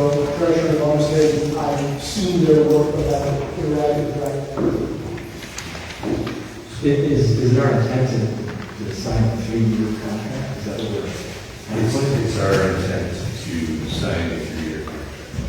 And part of that is because the calendar years, fiscal years for the single audits as it relates to, for example, the water project. There's a threshold that USDA requires what they call a single audit for. If there's going to be $750,000 or more for expenditures on the federally funded project within the calendar year, you have to do a single audit for those years. So we're anticipating that 3-year period will hopefully cover everything we need for the water project. So there's 1 year of annual audit, and then 3 years of the single audit is what we're essentially talking about. Well, but you're saying we don't need a single audit for 2025? We do. We won't meet the expenditure threshold. Okay, so it's only 2026, 2027. We should be done. So the single audit. Who's the third? Who's town water? Who's the third? So it's the Siemens project and the Water District 5 will both need single audits because of the grant. And obviously, as the cost of business never goes down, this would help in the budgeting process of putting a hard figure in there, knowing where we're going to be for 3 years.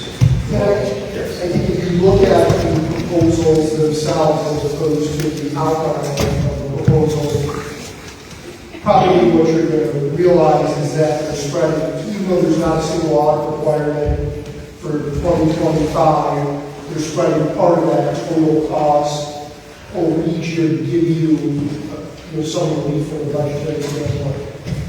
These are big numbers, right? We've got a lot of money to move on it, so I think that's what you're seeing. Well, will we actually engage them for 2025 at all?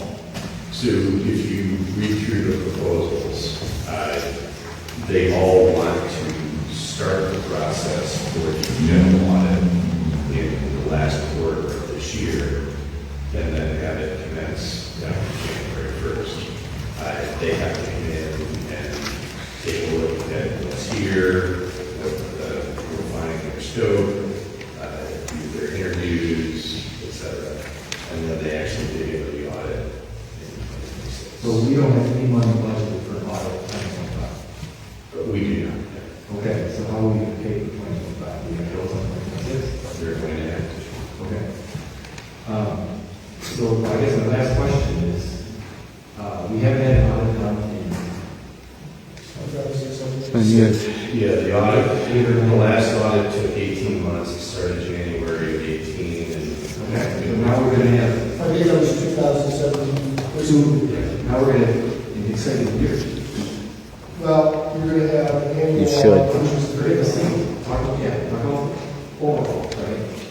And there's a line here, audit financial statement, so say Allies is $12,700, but then they're going to charge another $13,250 in 2027. So it's not like a discount, it's more, right? Correct. Okay. Right, but what they're doing is giving you a price for what was asked for, which was an annual audit for 2025.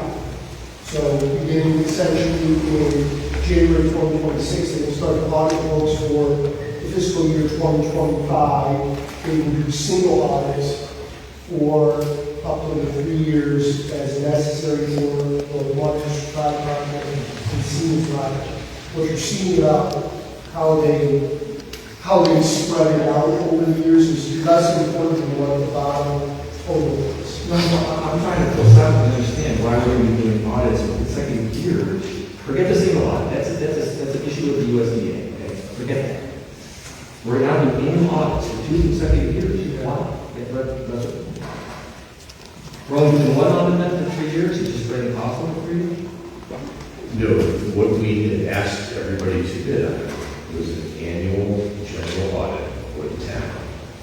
All of the town stuff, including the board, all of that, so that we can make sure that everybody is getting a clear view into the finances.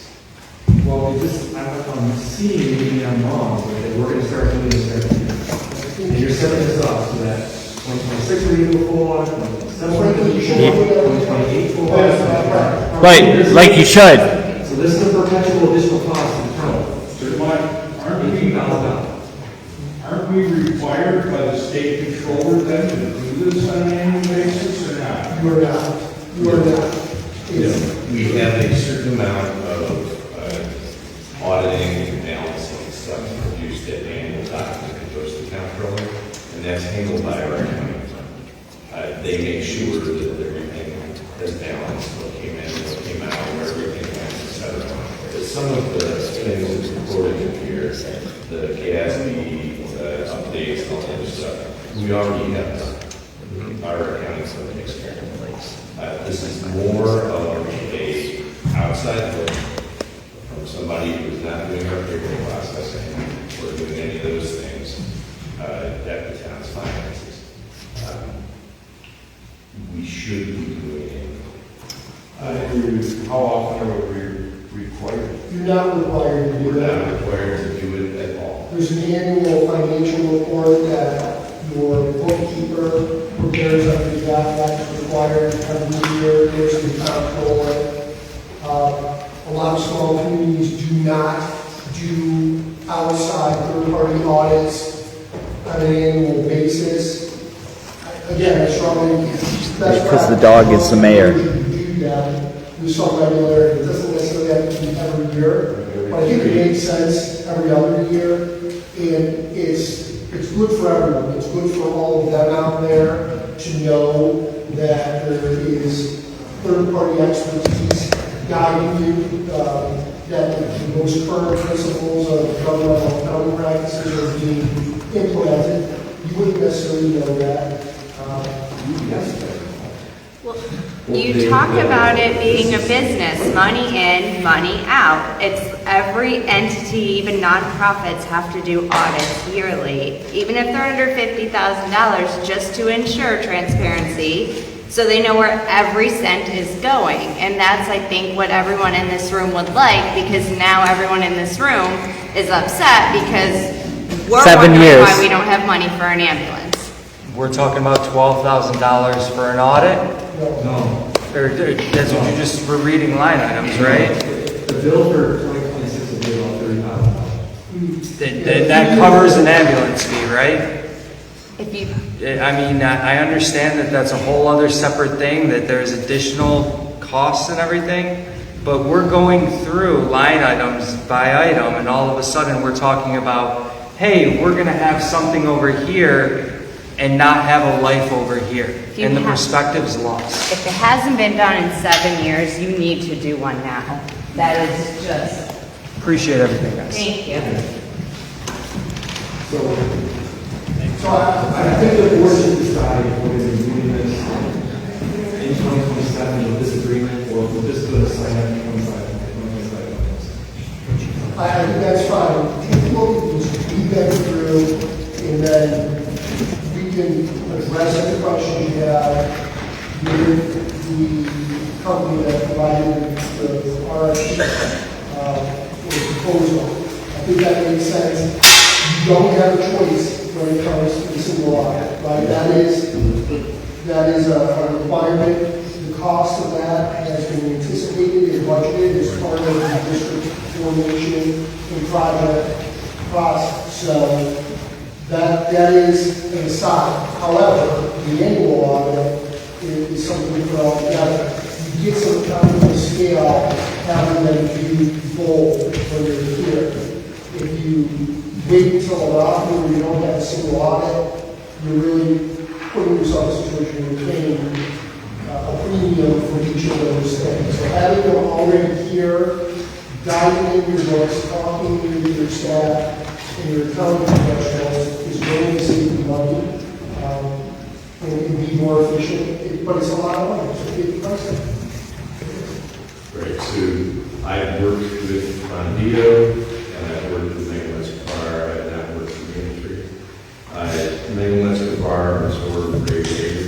We used to do a lot of our stuff here, and they were great major people who went to Megan Escobar are the ones that did our last audit. So they have everything from the last time. Not that we would not give everything we had from the last time to any of this. Going forward, we could do this like every 3 years.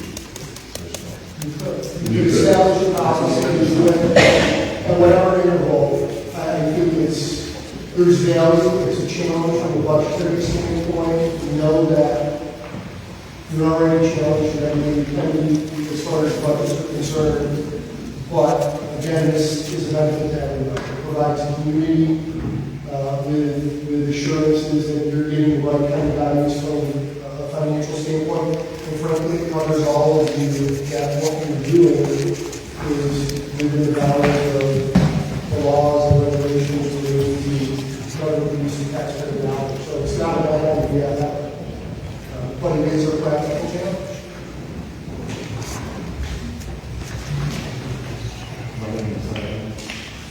So this is the discussion point. We do not have to decide tonight.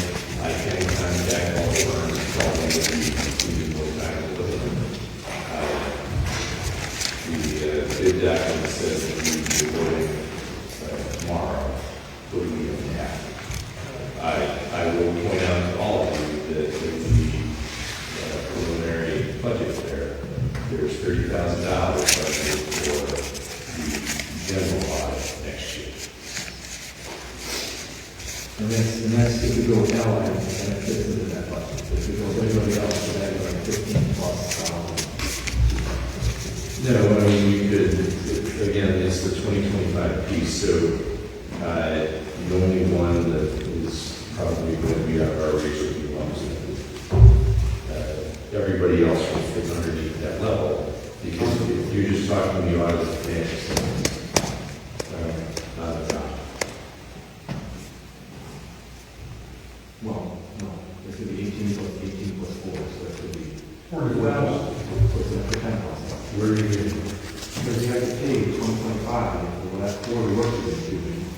In 2026, there's 18,000 in 2025, so 18,000 in 2026 for 4,000. No, you're And the single audit includes. So you're, in order to get 25 votes like that, you're going to be paying the 2026, for them to do 25's books.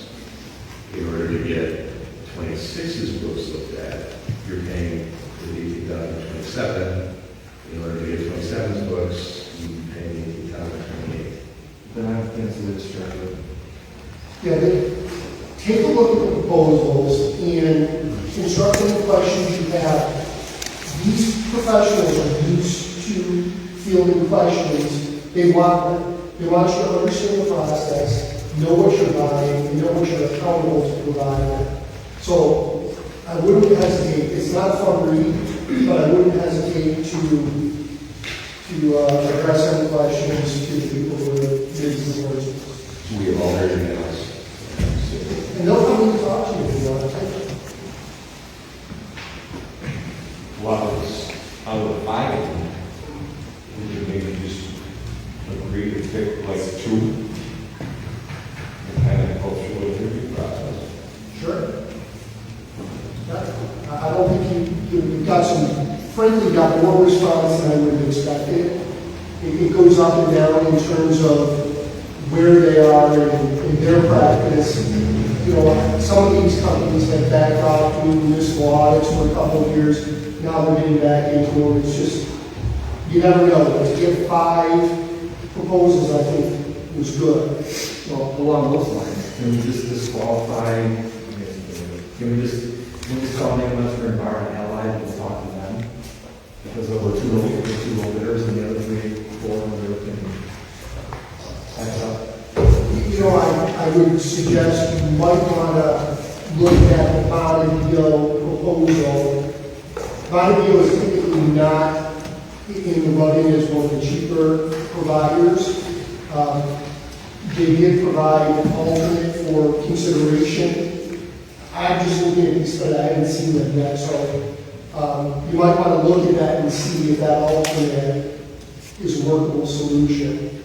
In asset, I just, because that changes numbers significantly. Are any of these firms overwhelming, representing any of the towns around us? So the lists are all in the proposals. Yeah. Avon is in there, Henrietta is in there. We just finished one of that with Manuel Webster Lamar. They also did the water and sewer authority this past year. I worked with Bonneville last year, did the county stuff. It's all over. Allied is someone that is new to the scene for me. But they have some competent people. The other ones, again, I'm not perfectly able to see their work, but. Right, so the guy representing this car is Ken Seaver. Grew up there. The township representative. Yeah, he's the real deal. He's very good at what he does. Very good work. Okay. So I'll go ahead and ask those 2 firms to come in for review. Who wants the EBA team? Okay. So use the set of times.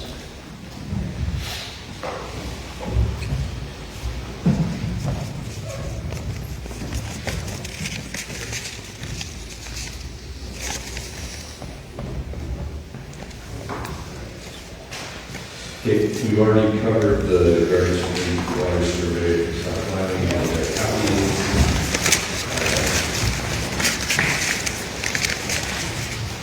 Okay, next is resolution number 13, 2025 for a JCAP grant for the court.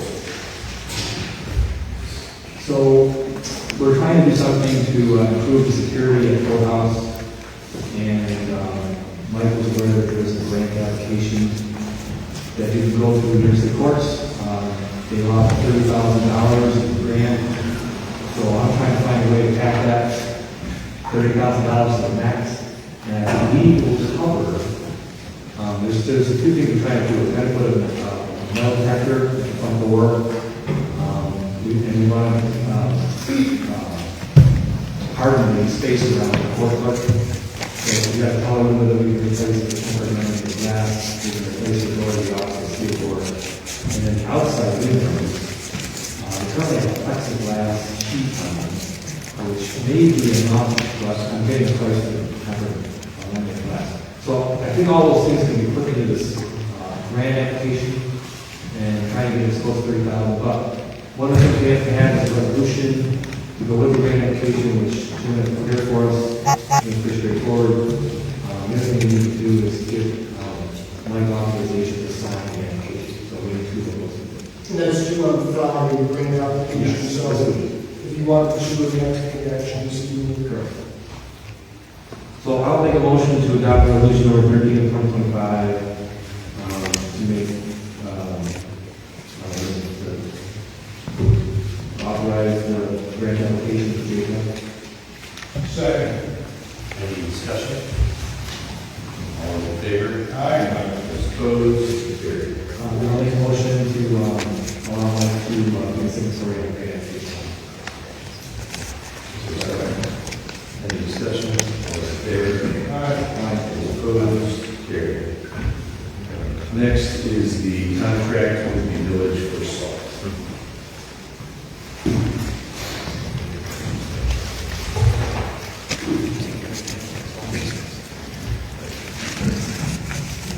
This is a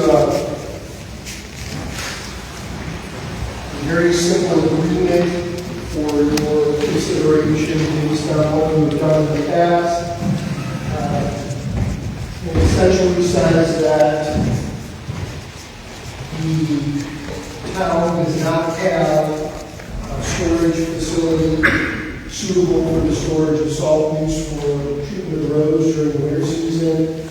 And the village has surplus space that they are in control of, that they are willing to share with the town in return for that use of that space, pending the town's hopeful ability to get its own salt storage facility.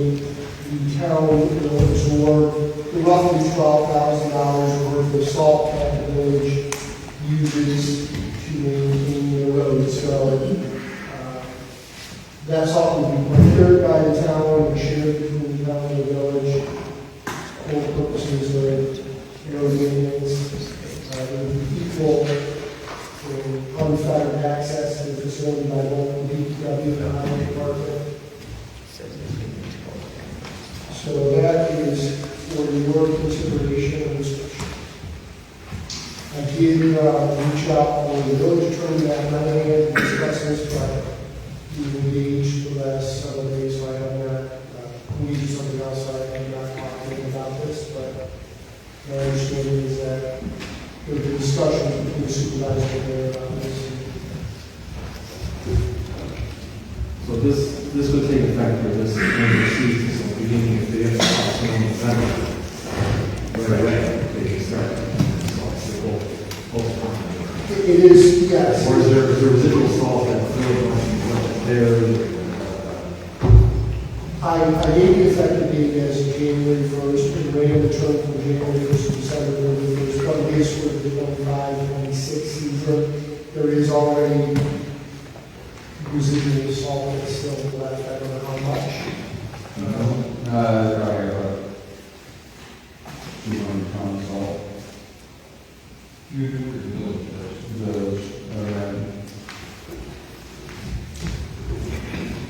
I don't know, does anybody have that there? I'm kind of talking about it, because like quite dressed on it, to work out, kind of use that, but I think we think that it's all budgeted out, or their budget. How much did it cost for 200 pounds salt? $14,000. $73 a ton.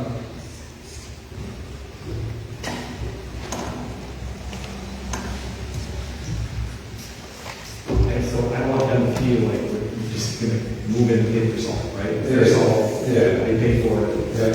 So they should use how to use it. 100%. Yeah, I did not wait for credit for whatever salt was there, what was there.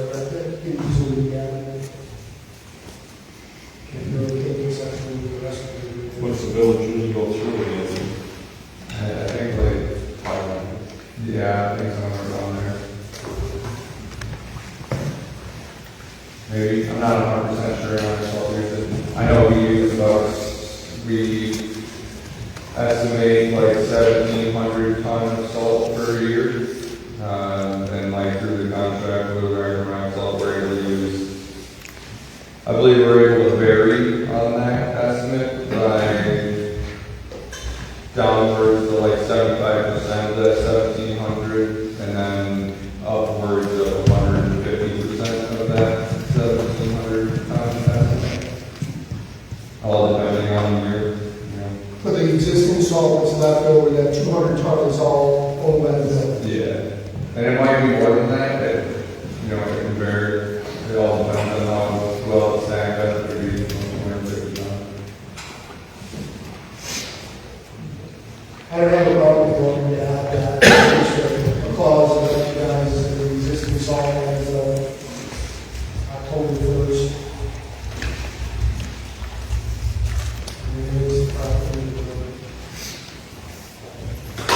I think, I just had conversations together with the mayor and make sure we understand what he says, and that's all. If we can wait to say this is some member having that conversation. I mean, we may just buy salt and it's part of the full salt package for the whole year, kind of thing. Instead of buying it from American Salt, we just buy it from the village. So it's not like buying more. It's just that they have some reserve, right? So they should be part of the vehicle. Okay, table. Next is the contract for park maintenance.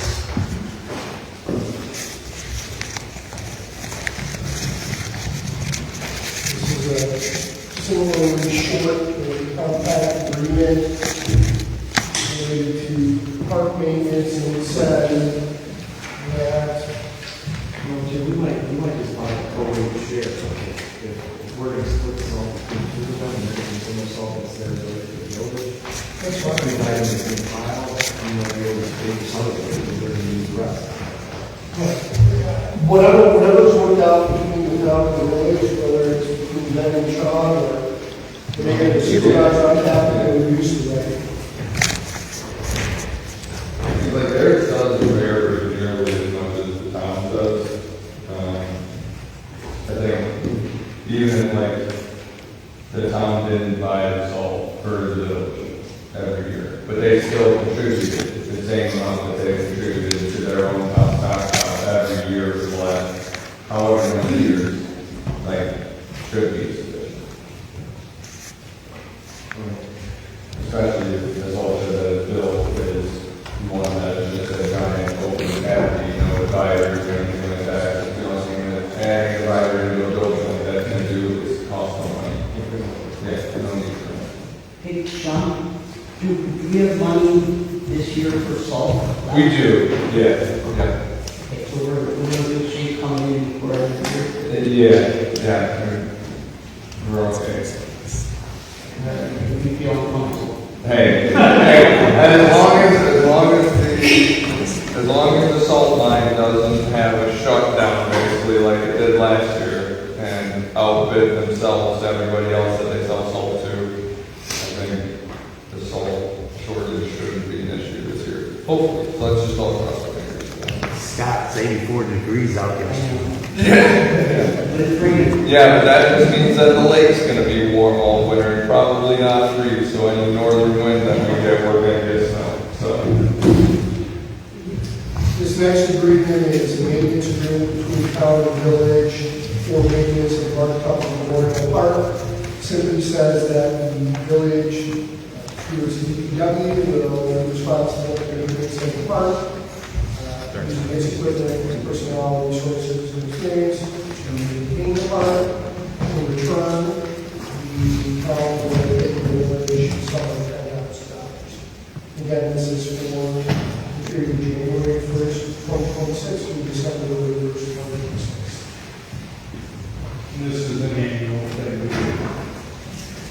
So this is what I had discussed with the mayor for budget relief in order for the fire department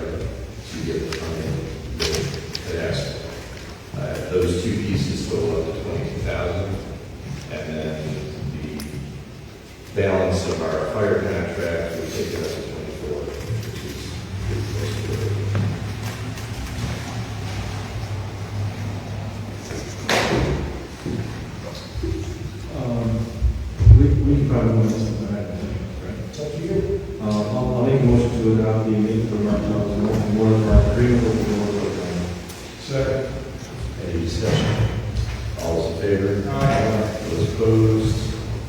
Carried. Okay, at this time, we still have an open public hearing on the 10-ton weight limit for Heath Markham, Gale, and Dalton roads. This time, does anybody wish to speak on the 10-ton limit for those roads? I think we just want to reiterate Ron brought up that it excludes local events, correct? Local deliveries still okay. That and local farm trucks, local farm trucks. So if our residents ordered a cabinet or something and an 18-wheeler had to come down and That's perfectly fine. that's perfectly fine. Yeah, we're just trying to exclude the traffic from the pit over on, Old Openings, from coming down North Island Road through Heath Markham Road, just to get 5 and 20, and or trucks coming off of 5 and 20 and trying to get over to Hanson's and cutting through Dalton, because it's just excessive wear and tear on the roads that we don't need. And all it does is cost more money for the town to us those roads. At the last meeting, Councilman Strauss suggested maybe it would make sense to reach out to the owner of that pit, Selena, and see if they might be willing and interested to look at some kind of permit fee that would offset their use. That's not a bad idea. If you're going to do that, I might suggest you do it now before you adopt the local law, to let them know you're being thoughtful about it, and you still have the local law to set the limit. You've done the public hearing now, by the end of tonight, we're ready to adopt, but it might be worthy to have a conversation with them.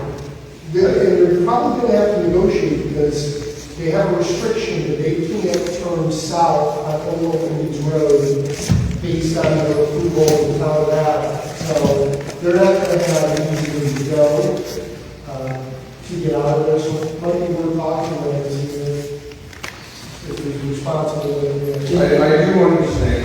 I do understand that aspect of things as well, but also the road that it is on is a county road. So even if they have to go north, which they do have to go north anyway, out of the pit there over on the openings, the safety, in my eyes, the safety concerns on Heath Markham Road from all the bends, houses on those bends, houses at the crests and the bottom, the hill there on Heath Markham going back 5 and 20. I think that is also a safety concern for the residents that live on that road.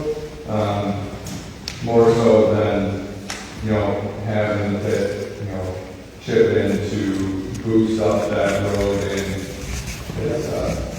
destroy. Are there safety concerns for all roads? I've been driving down Dalton before behind the dump truck, and who knows if they're good, but there's a 4-way stop there at Dalton and Heath Markham, and then blowing through that stop sign, and or slamming on the brakes and swerving all around, and especially if you have a full load, it's extremely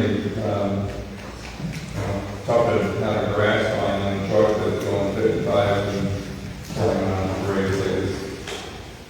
I think overall safety concern on those roads. There's lots of houses on hills and things like that, a lot of dips in those roads, and then second priority is being the damage on the roads.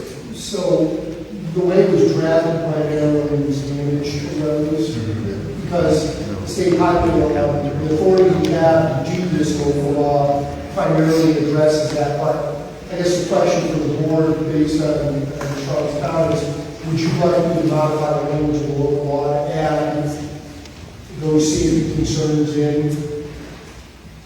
That's up to you, boss. Well, that's ever or not. Whether that's ever or not, they're still going to restrict the traffic. Yes. So I understand what you're saying.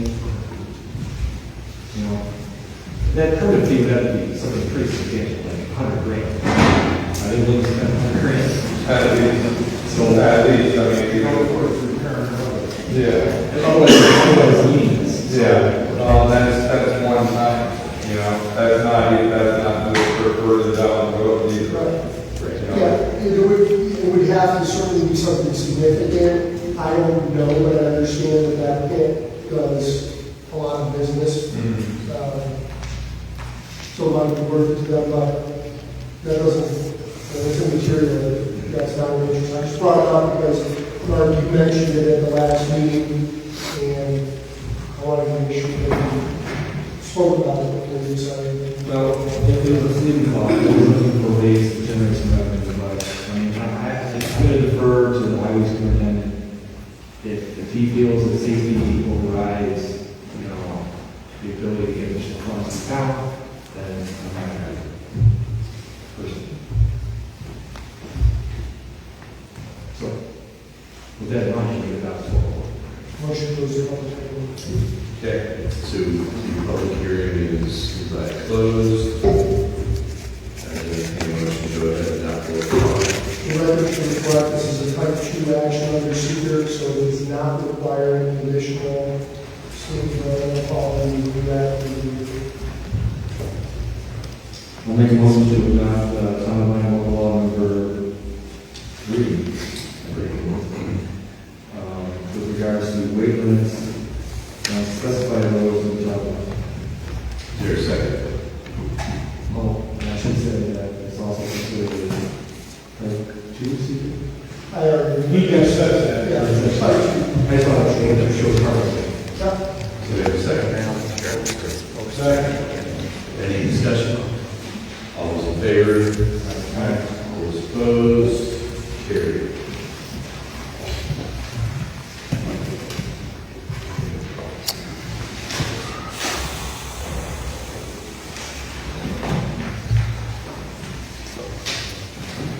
At this point in the meeting then, we have our public comments, 5 minutes on anything at all. Again, please state your name, because things are being recorded by various agencies. We ask that you go ahead and address that.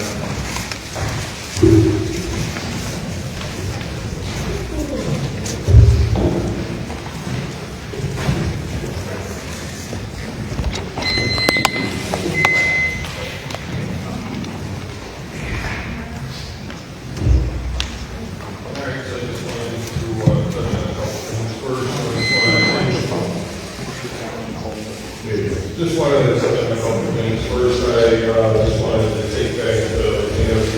That was my mistake. I was looking at the wrong line. So with that, I take that back. The other thing that I wanted to touch on, it was in the heat of the moment earlier. When you guys you buy equipment, you get, 2 or 3 quotes for a purchase over anything that's what, a couple thousand?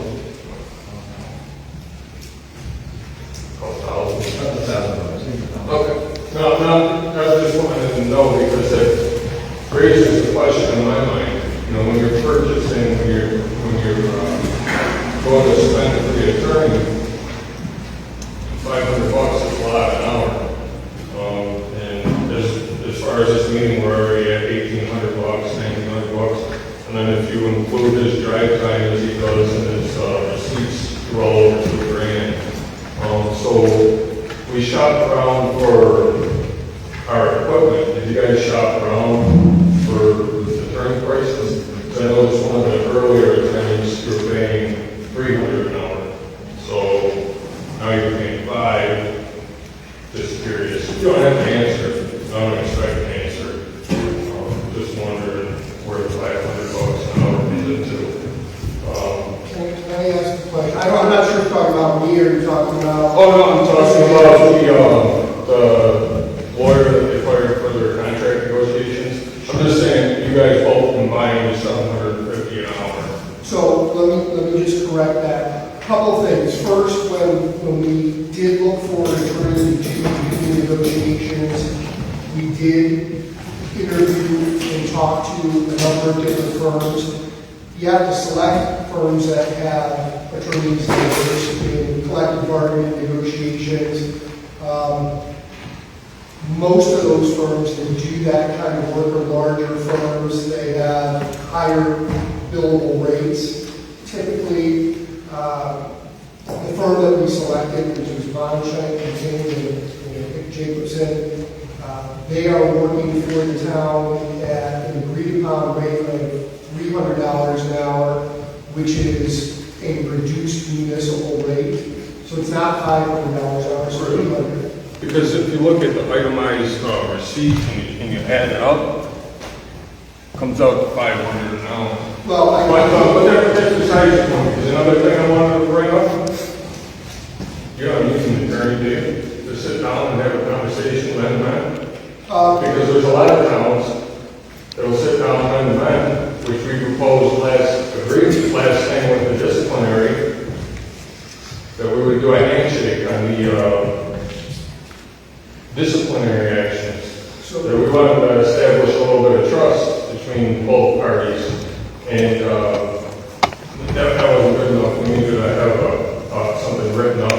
But my biggest thing is, because this isn't the first union I've been in, you don't need a lawyer to sit in to have grown men talk.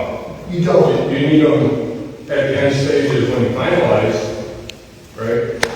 So all this money is ambulance is asking for $25,000, and I commend Steve for being a stand-up guy and doing what he did tonight. I mean, you don't know that explanation to me, but in our crew. Well, we've been waiting. I wasn't finished, but I only got 5 minutes. So we've been waiting over a year. You're not going to start us out. We'll be here. I will be the one. There's 3 guys behind me. They'll be here. They have families. All you're doing is hurting the town. You're wasting the money. You're pissing it away. For what? What can you look these people in the face? What do you have? With all that money that's just spent, where are you? What do you have? What do you have to show? When we go to work every day, your roads are plowed. Your grass is mowed. Your trees are trimmed. We show our work. What do you have to show? No answers? That we personally do for this? No, I'm not talking about you. I'm saying the money that comes spent. Where is it? So let me suggest an answer to at least some of your questions. There is value in having legal representation, especially in the context of the initial negotiation of collective bargaining agreement.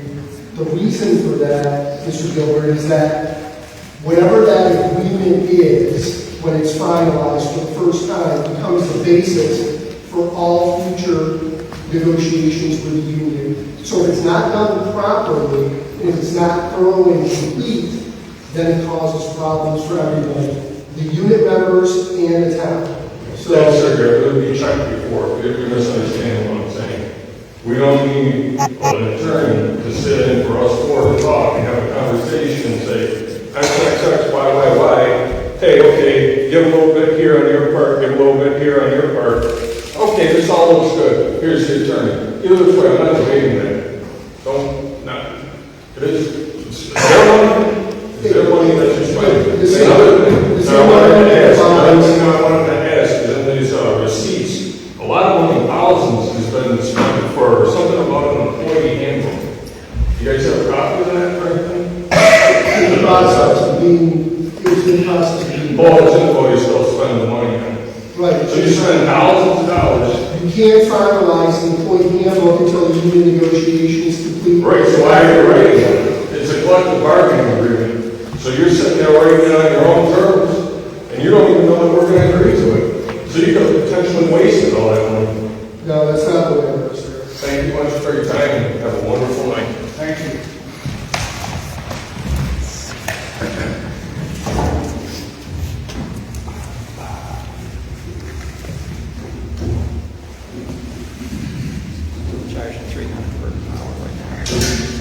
My name is Janice Nicholson. Hi, board.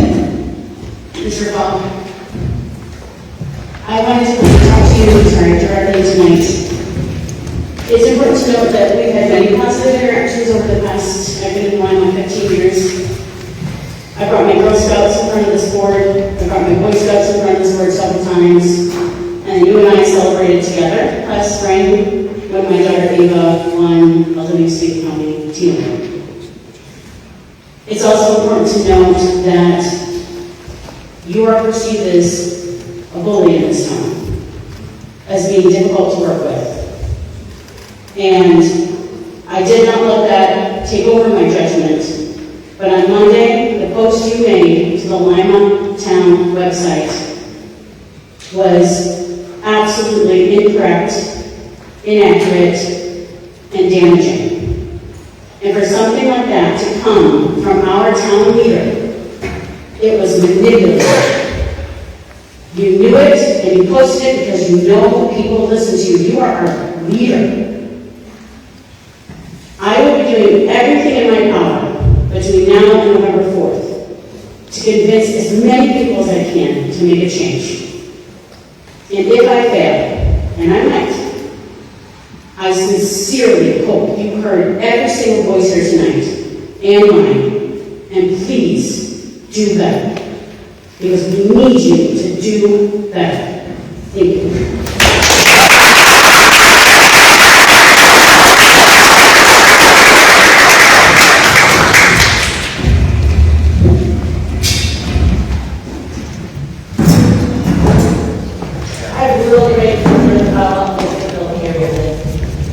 I spoke about it, I thought because somebody else told us to spoke about it then, but I really need to know when and what is happening, why he's not here this evening. I have concerns for my fellow community members. He was menacing, he was threatening, he was inappropriate. What's being done? Mr. Cobb, what's being done?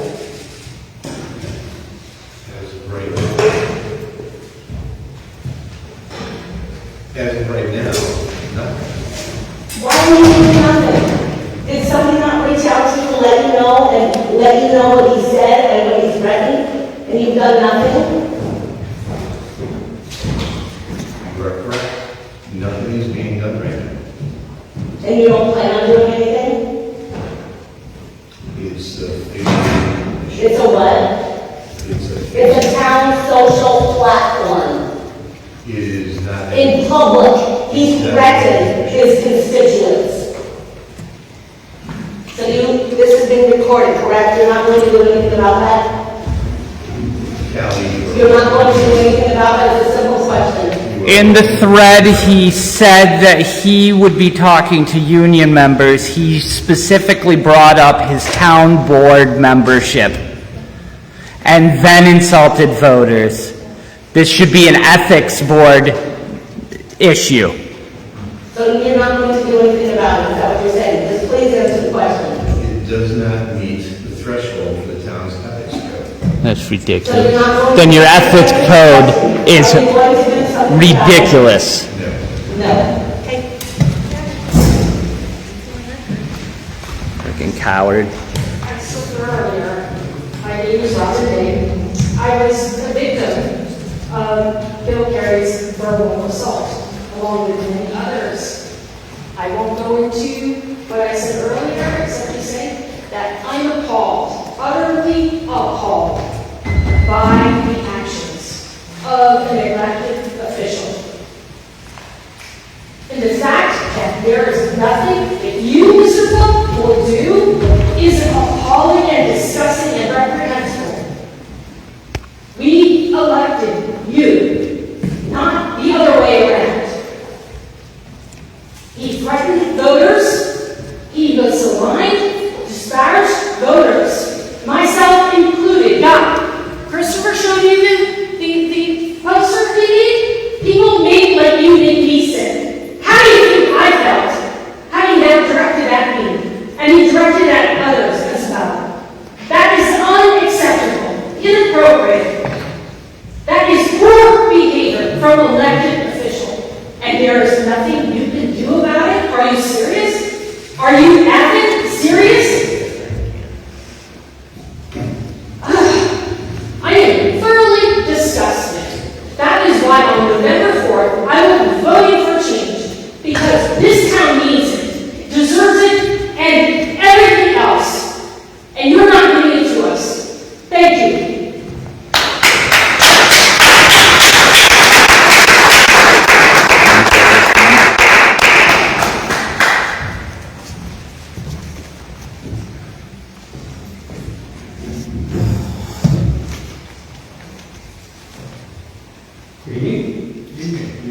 I'm Jason Sumner with the village. I'd like to start by thanking Chris Bedell for personally taking on making these meetings more public and available to everybody. You know, I've been coming in front of you for just about 2 years now, asking for that service.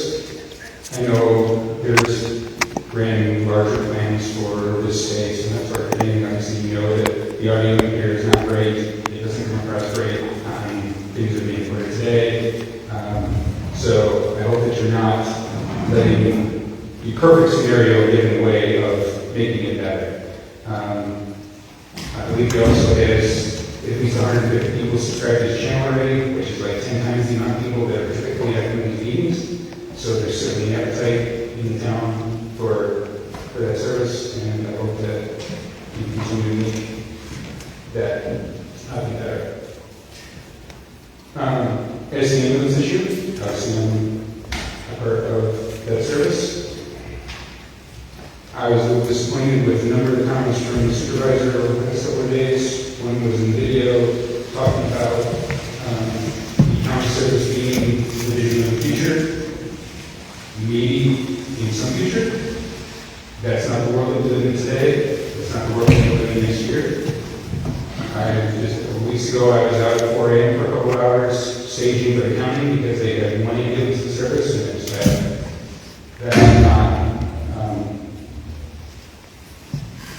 that's not going to be able to serve us. I was also disappointed with some of the comments that were made on the comments yesterday, particularly suggesting that we keep it secret when we don't have the crew available. If you weren't sure about that, you could have talked to one of your fellow town board members.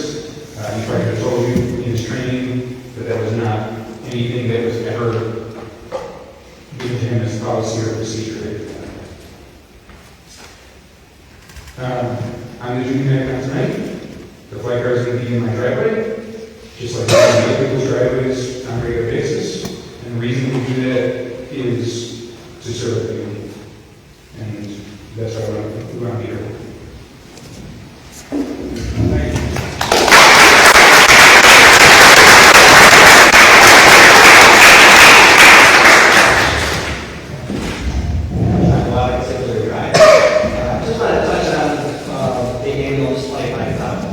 Because, you know, when you hear 25,000, from my personal budget, it's unreasonable, you know.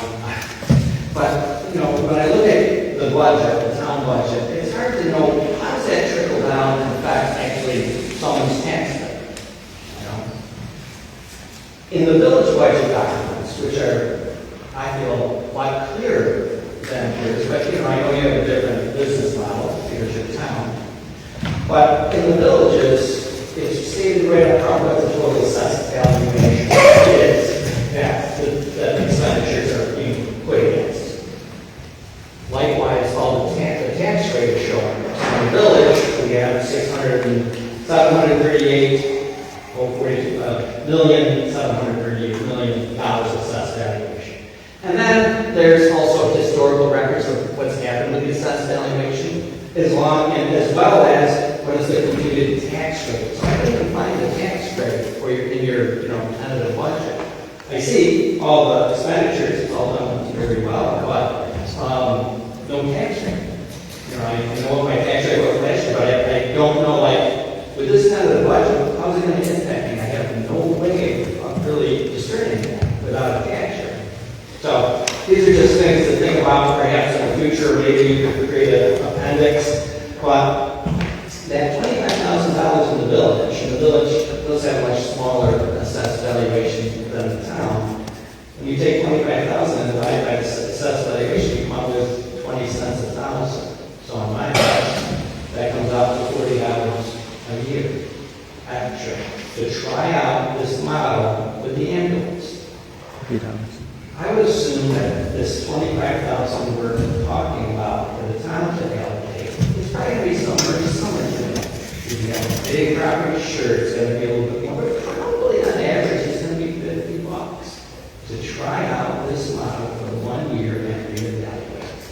So I hope in the future the assessed valuations for your part A of the budget, B of the budget, the fire district, show the tax rates, and also you do have the tax levy here, but how is the tax levy, I guess you do have how the tax levy is calculated for the B and fire district, so that's already good.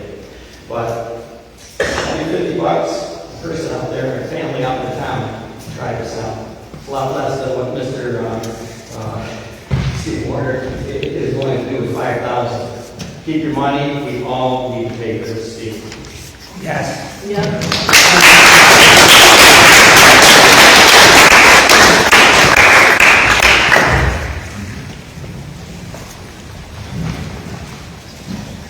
evening, my name is Brian Smith, I'm the mayor of the village. Just a few points of clarification that I want to add from the conversations this evening.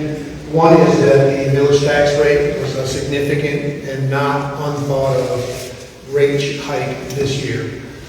57% of that was for both EMS services, fire and ambulance. We have a great deal of support for the ambulance here, but I'd like to also let you know that the fire department is in equally dire straits. They need $1.8 to $2 million in equipment upgrades. We are working on that, as well as we're working with the village ambulance. Both of these elements are within the village, not the town. We are taking the lead on the village board and working with the town board as they see fit. Mr. Warner, for your information, after you pay your federal taxes on $5,000 a year, the village ambulance is now a 501c3 not-for-profit organization. The village attorneys, through our contractual elements plus a small amount of fees that were paid by the village, has allowed the ambulance to achieve that designation. So I'm sure that they're working on opportunities for everyone in this room, the village, the town, the community to donate and raise funds in a separate way. The reason I'm really here is I'd like to talk with the board about traffic calming on the west end entrance on 520. As we reach the village, it goes from 55 to 30, both directions, both up the hill and down the hill. It sees excessive speed, in my opinion, that happened. I went to work with the town board to set a 45-mile-an-hour buffering zone to reduce the speed coming into the town out past the village ambulance building. With your permission, I would like to look into that with the DOT and bring it to our next children. Brian, having been on the Lewis County Traffic Safety Board in the past, I have not. Sean is now on that board for us, President Conlon. I appreciate that. That's the kind of thing that needs to be brought to that board because they will facilitate communicating with DOT because DOT's got control over this. Thank you, Mark. That's very, very helpful. And Sean, I will be in contact with you. Again, if we as a joint board and work on this, I think it will add the safety of the community. So I got a traffic safety board meeting tomorrow night. I'll bring it up. Just kind of get in there. I know sometimes these things can go fairly quickly, and sometimes they can require studies. But the request is for traffic calming, say 300 meters beyond the 30-mile-an-hour zone, or a 45-mile-an-hour buffer beyond the pavement today.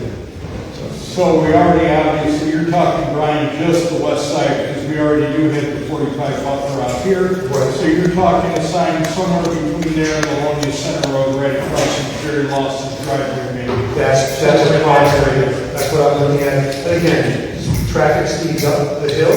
It's a natural occurrence, particularly a lot of truck traffic. We'll speed up the hill, knowing that the 55 is just at the top of the hill, across from the old Hillcrest. And people coming into town at 55 or 60 miles an hour fail to slow down to 30 and then gain speed coming down the hill. So I'm going to say this is a traffic safety issue. I look forward to working with you, Sean. Thank you. Brian, I just want to clarify, John, I just want to clarify one thing with the ambulance, because I know you guys had budgeted the $25,000. I thought the understanding was that you were going to engage with the towns and talk about their share. Is it true that what Mr. Falk has said in his newsletter, that the village has never approached the town about this issue? I can't speak to that because I'm not the mayor. The mayor may or may not have, I don't know. I know that it's never been discussed at a village board. The village board has not done that. It's part of it. And as you know, our representative to the ambulance was Jonathan Stills. That's a tragic issue. Prior to that, it was Melinda Fleming, who was forced to leave the board because of she moved out of the village. So there has been a gap in communication and structure. But when I was at that budget meeting where you put the $25,000, I believe it was the intent, and we all kind of knew in the room that this was only going to work with a partnership with the town. So you're saying you have no knowledge of any conversations about this with the town? I have no knowledge of any official conversations between the town and village. And it's never been discussed at the village board, like, hey, is the town on board with this yet? Unofficially? Not even curious about it? Unofficially, we have conversations, John. We have them all the time. Come on, this is an important thing. It's emergency services. I mean, so are you guys just putting this 25 in there to I'll tell you what. This is the town board meeting. A week from now, we have a village board. I'd be happy to. Okay, sorry, I'll be at the village board meeting.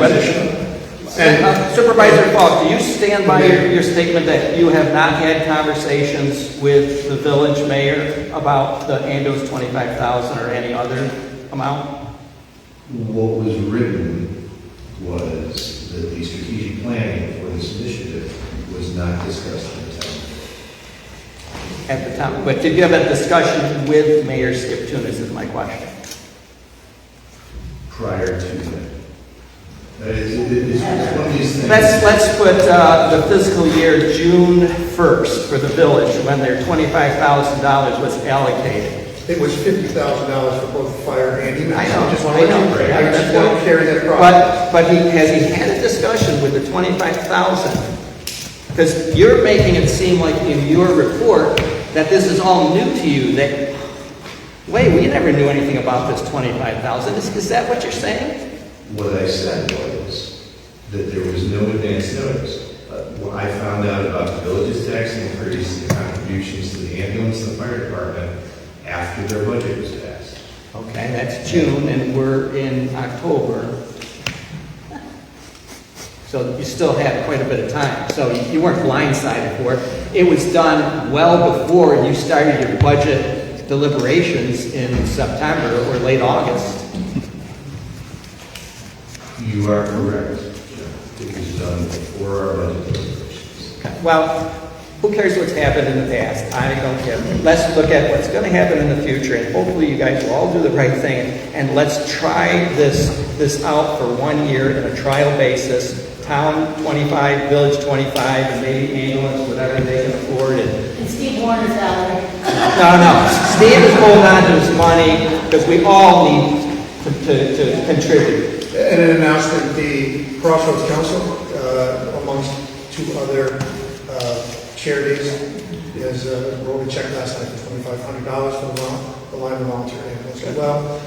And I would let you know that as a group of concerned citizens, they are a 501c3 and raising money. You are never going to raise enough operating budget on volunteerism because there's always going to be freeloaders out there. Everyone benefits from the ambulance, therefore everybody needs to be obligated to I agree that we have a social contract with our EMS services, both of them. I absolutely agree with that. But we are still talking about hundreds of thousands. I've frequently said, you've heard me say it, they provide $1 million of service every year to this community. And at the cut rate price of $20,000, $30,000 that we, the village side, have been able to give them mostly in support for the buildings. That's $40,000 a year. I would gladly forego. Again, this is not my meeting. This is. That's what I'm in front of town right now. I would gladly forego the $600 extra taxes we're paying for the water. Volunteer for 40 hours a week. I don't think there's anybody else in the room that, other than the people in EMS, that are willing to spend that kind of time. We're talking about over $1 million budget. Yet, we're sitting here stewing and thinking about, should we really give them $25,000? I don't understand the thought process. I feel badly for these people. And I think we really have to do some soul searching. What I would ask the town board is to go back on every line in that budget. And you cut a few bucks here, and you cut a few bucks there, and you add in a few more, you let Steve keep his money. This is on us. Figure out a way to make these people work. And personally, I think $25,000 is not enough. But it's a starting point. I get that. There seems to be a consensus that that's reasonable. So let's do that. It's on you guys to figure it out and come back with a plan. When you have the fire department, if they run into trouble, don't have enough people show up, they have backup companies from other towns. If our line of ambulance fails, and we completely rely on the county, who's the backup there? I don't know. I hope you have some answers. And I hope you do some soul searching. And I hope you look for $25,000 to $50,000 to give to these people.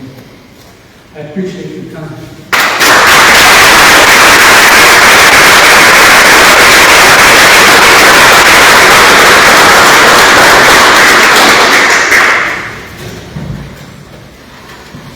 Okay. All right. Thank you very much, everyone. Moving on to Golden Agers, they'll be meeting on Tuesday, Lori, where? At Fanatics, so noon for lunch. If you are 55 or older, you can join. The village, for plenty of that this evening. The VFW will be hosting the Navy's 250th birthday on Columbus Day, the actual day, and we will have a barbecue from 4 to 6. All are welcome.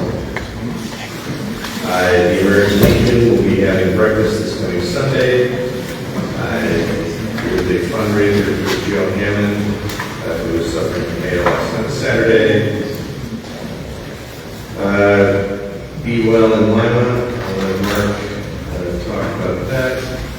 Crossroads met last night and is doing a tie-up with this past year's festival, starting with planning for the new year. So, before we get started, Ron, with your report, we're going to bring Nick up to discuss the highway.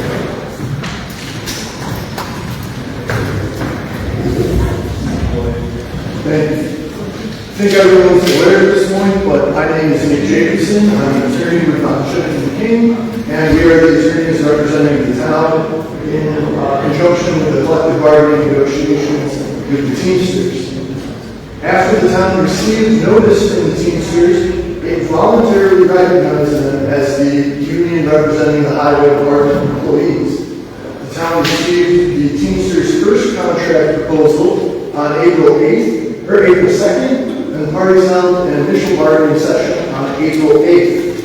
The town responded to the team's proposal, and the parties held a second bargaining session on July 30th, when the Teamsters made a second proposal. The town is currently preparing its response and has requested additional information regarding the Teamsters' health insurance proposal.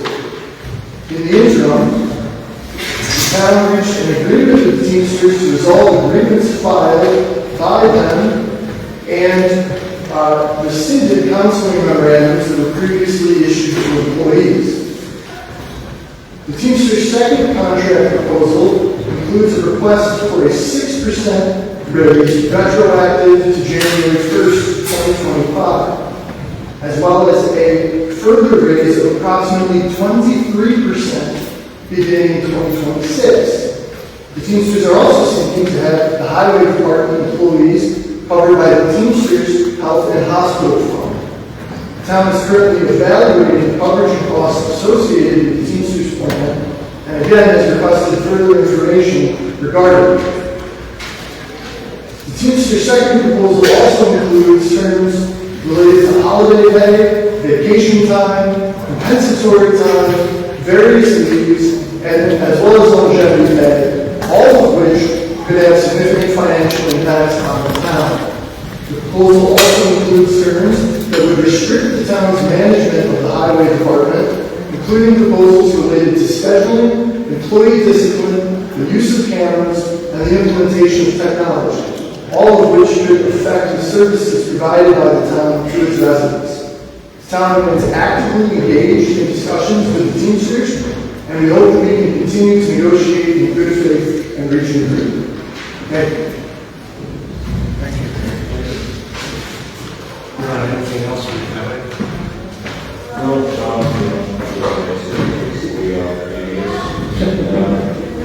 as far as the library, there's no board meeting in the month of October, but we did in November. The Parks Commission, probably going to say about that is a success of the Pumpkin Festival. Okay. Mark. So the planning board met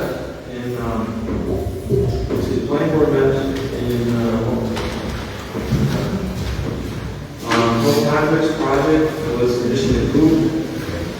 He's proposing some RV sales and storage, and also these kind of like lodges for temporary occupancy. There's another application by Paragraph. I believe he wants to convert the GCC building to a child care facility. He wasn't prepared to discuss it any further at the meeting, so that's something. Summer recreation, there's going to be a meeting on October 16th, which I want to attend. Be well in Lima, a couple of things. One, it was very well represented at the festival.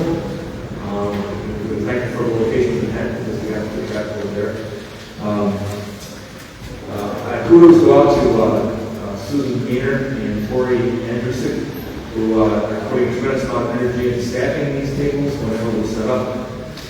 Tori is also a leader of our Move More pillar, and she is one to organize the Veterans 250 walk at Markhouse Park.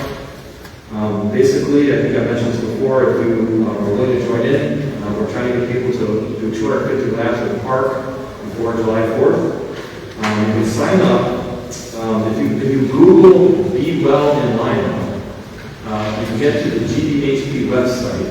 And on that website, there's a QR code that you can scan to register and get involved. There are also signs at the park, including one out in front of the town hall with a QR code.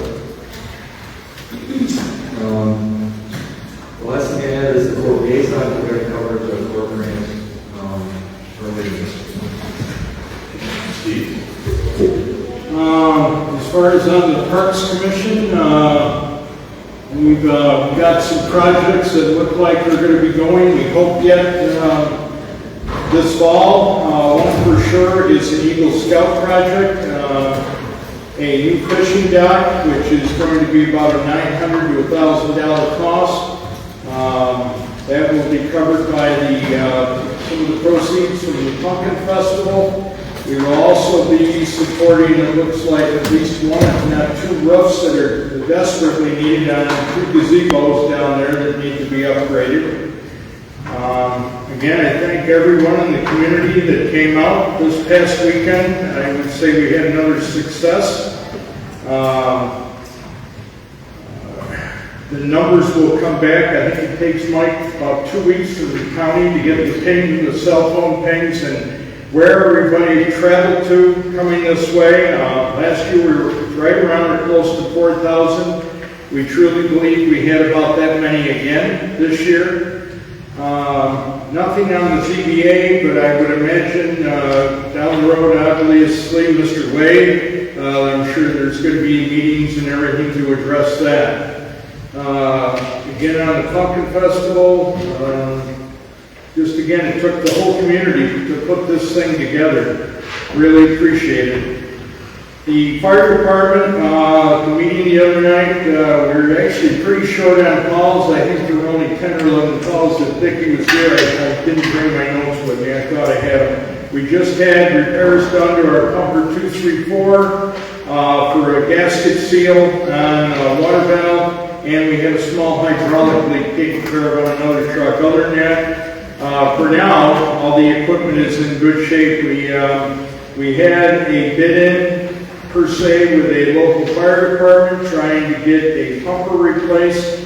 For a lot of you that haven't been here, the bid we received to replace our oldest pumper came back a little over $1.2 million. We have no money in the budget for that, so we were bidding on a $300,000 pumper. So we're still waiting to hear that company just put their new truck in service, so we're hoping we're going to have a counter offer or no here within the next month. Still have grants out there to try to get gear and air packs. A new air pack is between $12,000 and $13,000, and a complete set of turnout gear right now is $6,000, believe it or not, for a pair of bunkers, the jacket, helmet, and gloves, and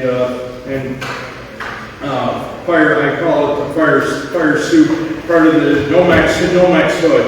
That whole thing is $6,000. So on top of that, I have tickets here tonight. Our fundraiser is going well for giving out money in December. Tickets are $20 a piece.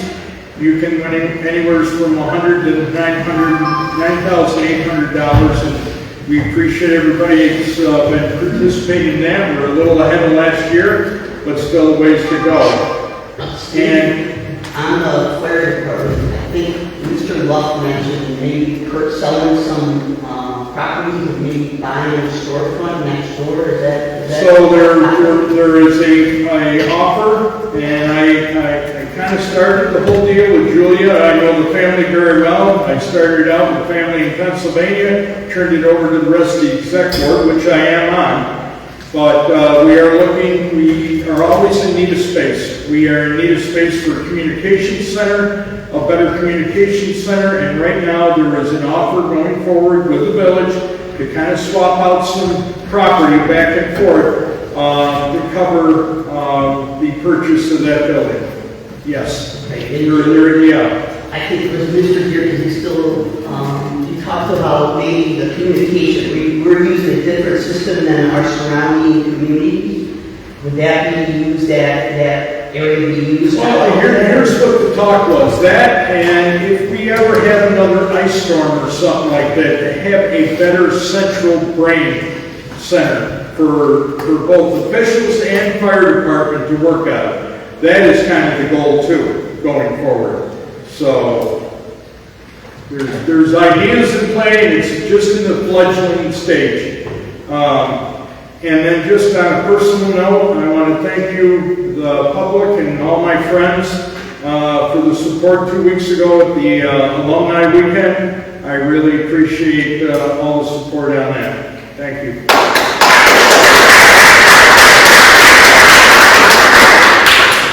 Steve, on the fire department, are you aware that my contractor also for some loans? Yeah, yes, we are. That we know there's low interest loans out there that I don't know if Dickie has not gotten with you at this point, or? No, I arranged for the low interest loan package with the Department of Agriculture. Okay. To cover the air packs, the radios, and the one things related to the truck. Do we know a deadline or when that's going to be announced, or? No, the paperwork isn't been filled out. Oh, it hasn't even been filled out? They're loans, they're available for you right now. All right, then I'll make sure. So the mayor has the package. I've already sat down and spoke with the fire chief. He knows. Okay. They just have to fill out the paperwork, and then if we have, of course, the town has a 3-year contract for fire protection. Yes. And a 3-year contract for ambulance service, both of which expire at the end of 26. The loan package would be the basis for negotiating and renegotiating the contract with fire, so that the actual loan costs can be handled. But I don't know that they'll I just wanted, if you're on the executive board, I want you to know this because it's something that can help, right, with the right purchases. Because we do, when they said tonight we could use $1 million+, I mean, if we could buy a truck for less money and upgrade it, if the only thing we're kicking the can down the road, as they say. But anything, Mark, you're right, would be appreciated at this point. Thank you. Sean? Traffic safety board, I'll be going and bringing up, trying to, get a process started to, reducing the speed limit coming into town on the east side or the west side, and extending it like it's been done previously in the north end of town. You know, reduce speed on the east side too, right? Yes. But the north end there, coming in from the north, that was the most recent change, correct? I don't know the timing, but I know we're going to north. A couple of years, yeah, we have it on the north end up by the trailer park, when the trailer park is extending into town. Don't get me wrong, Lemonade Drive, would have extended that 30 mile an hour past the school. Yeah, I would hope that one of the things that they didn't mention with this request for the speed zone on the west side is the ambulance facility. Yeah, exactly. And as a driver, sometimes it can be a little hairy. Especially leaving in an emergency situation. But I'm trying to get out, people don't care. Yeah. They just go too by, right? Yeah. Slow down when you can't get out. Yeah, I know, especially even Caledonia is like that. They're right at 55 mile an hour speed up too. Unfortunately. Hopefully they're able to do it. Okay. We are at the end. I would ask for a motion to go into executive session to discuss the personal history of a particular individual and the board. Motion to adjourn the regular meeting to go to executive session. Second. All in favor?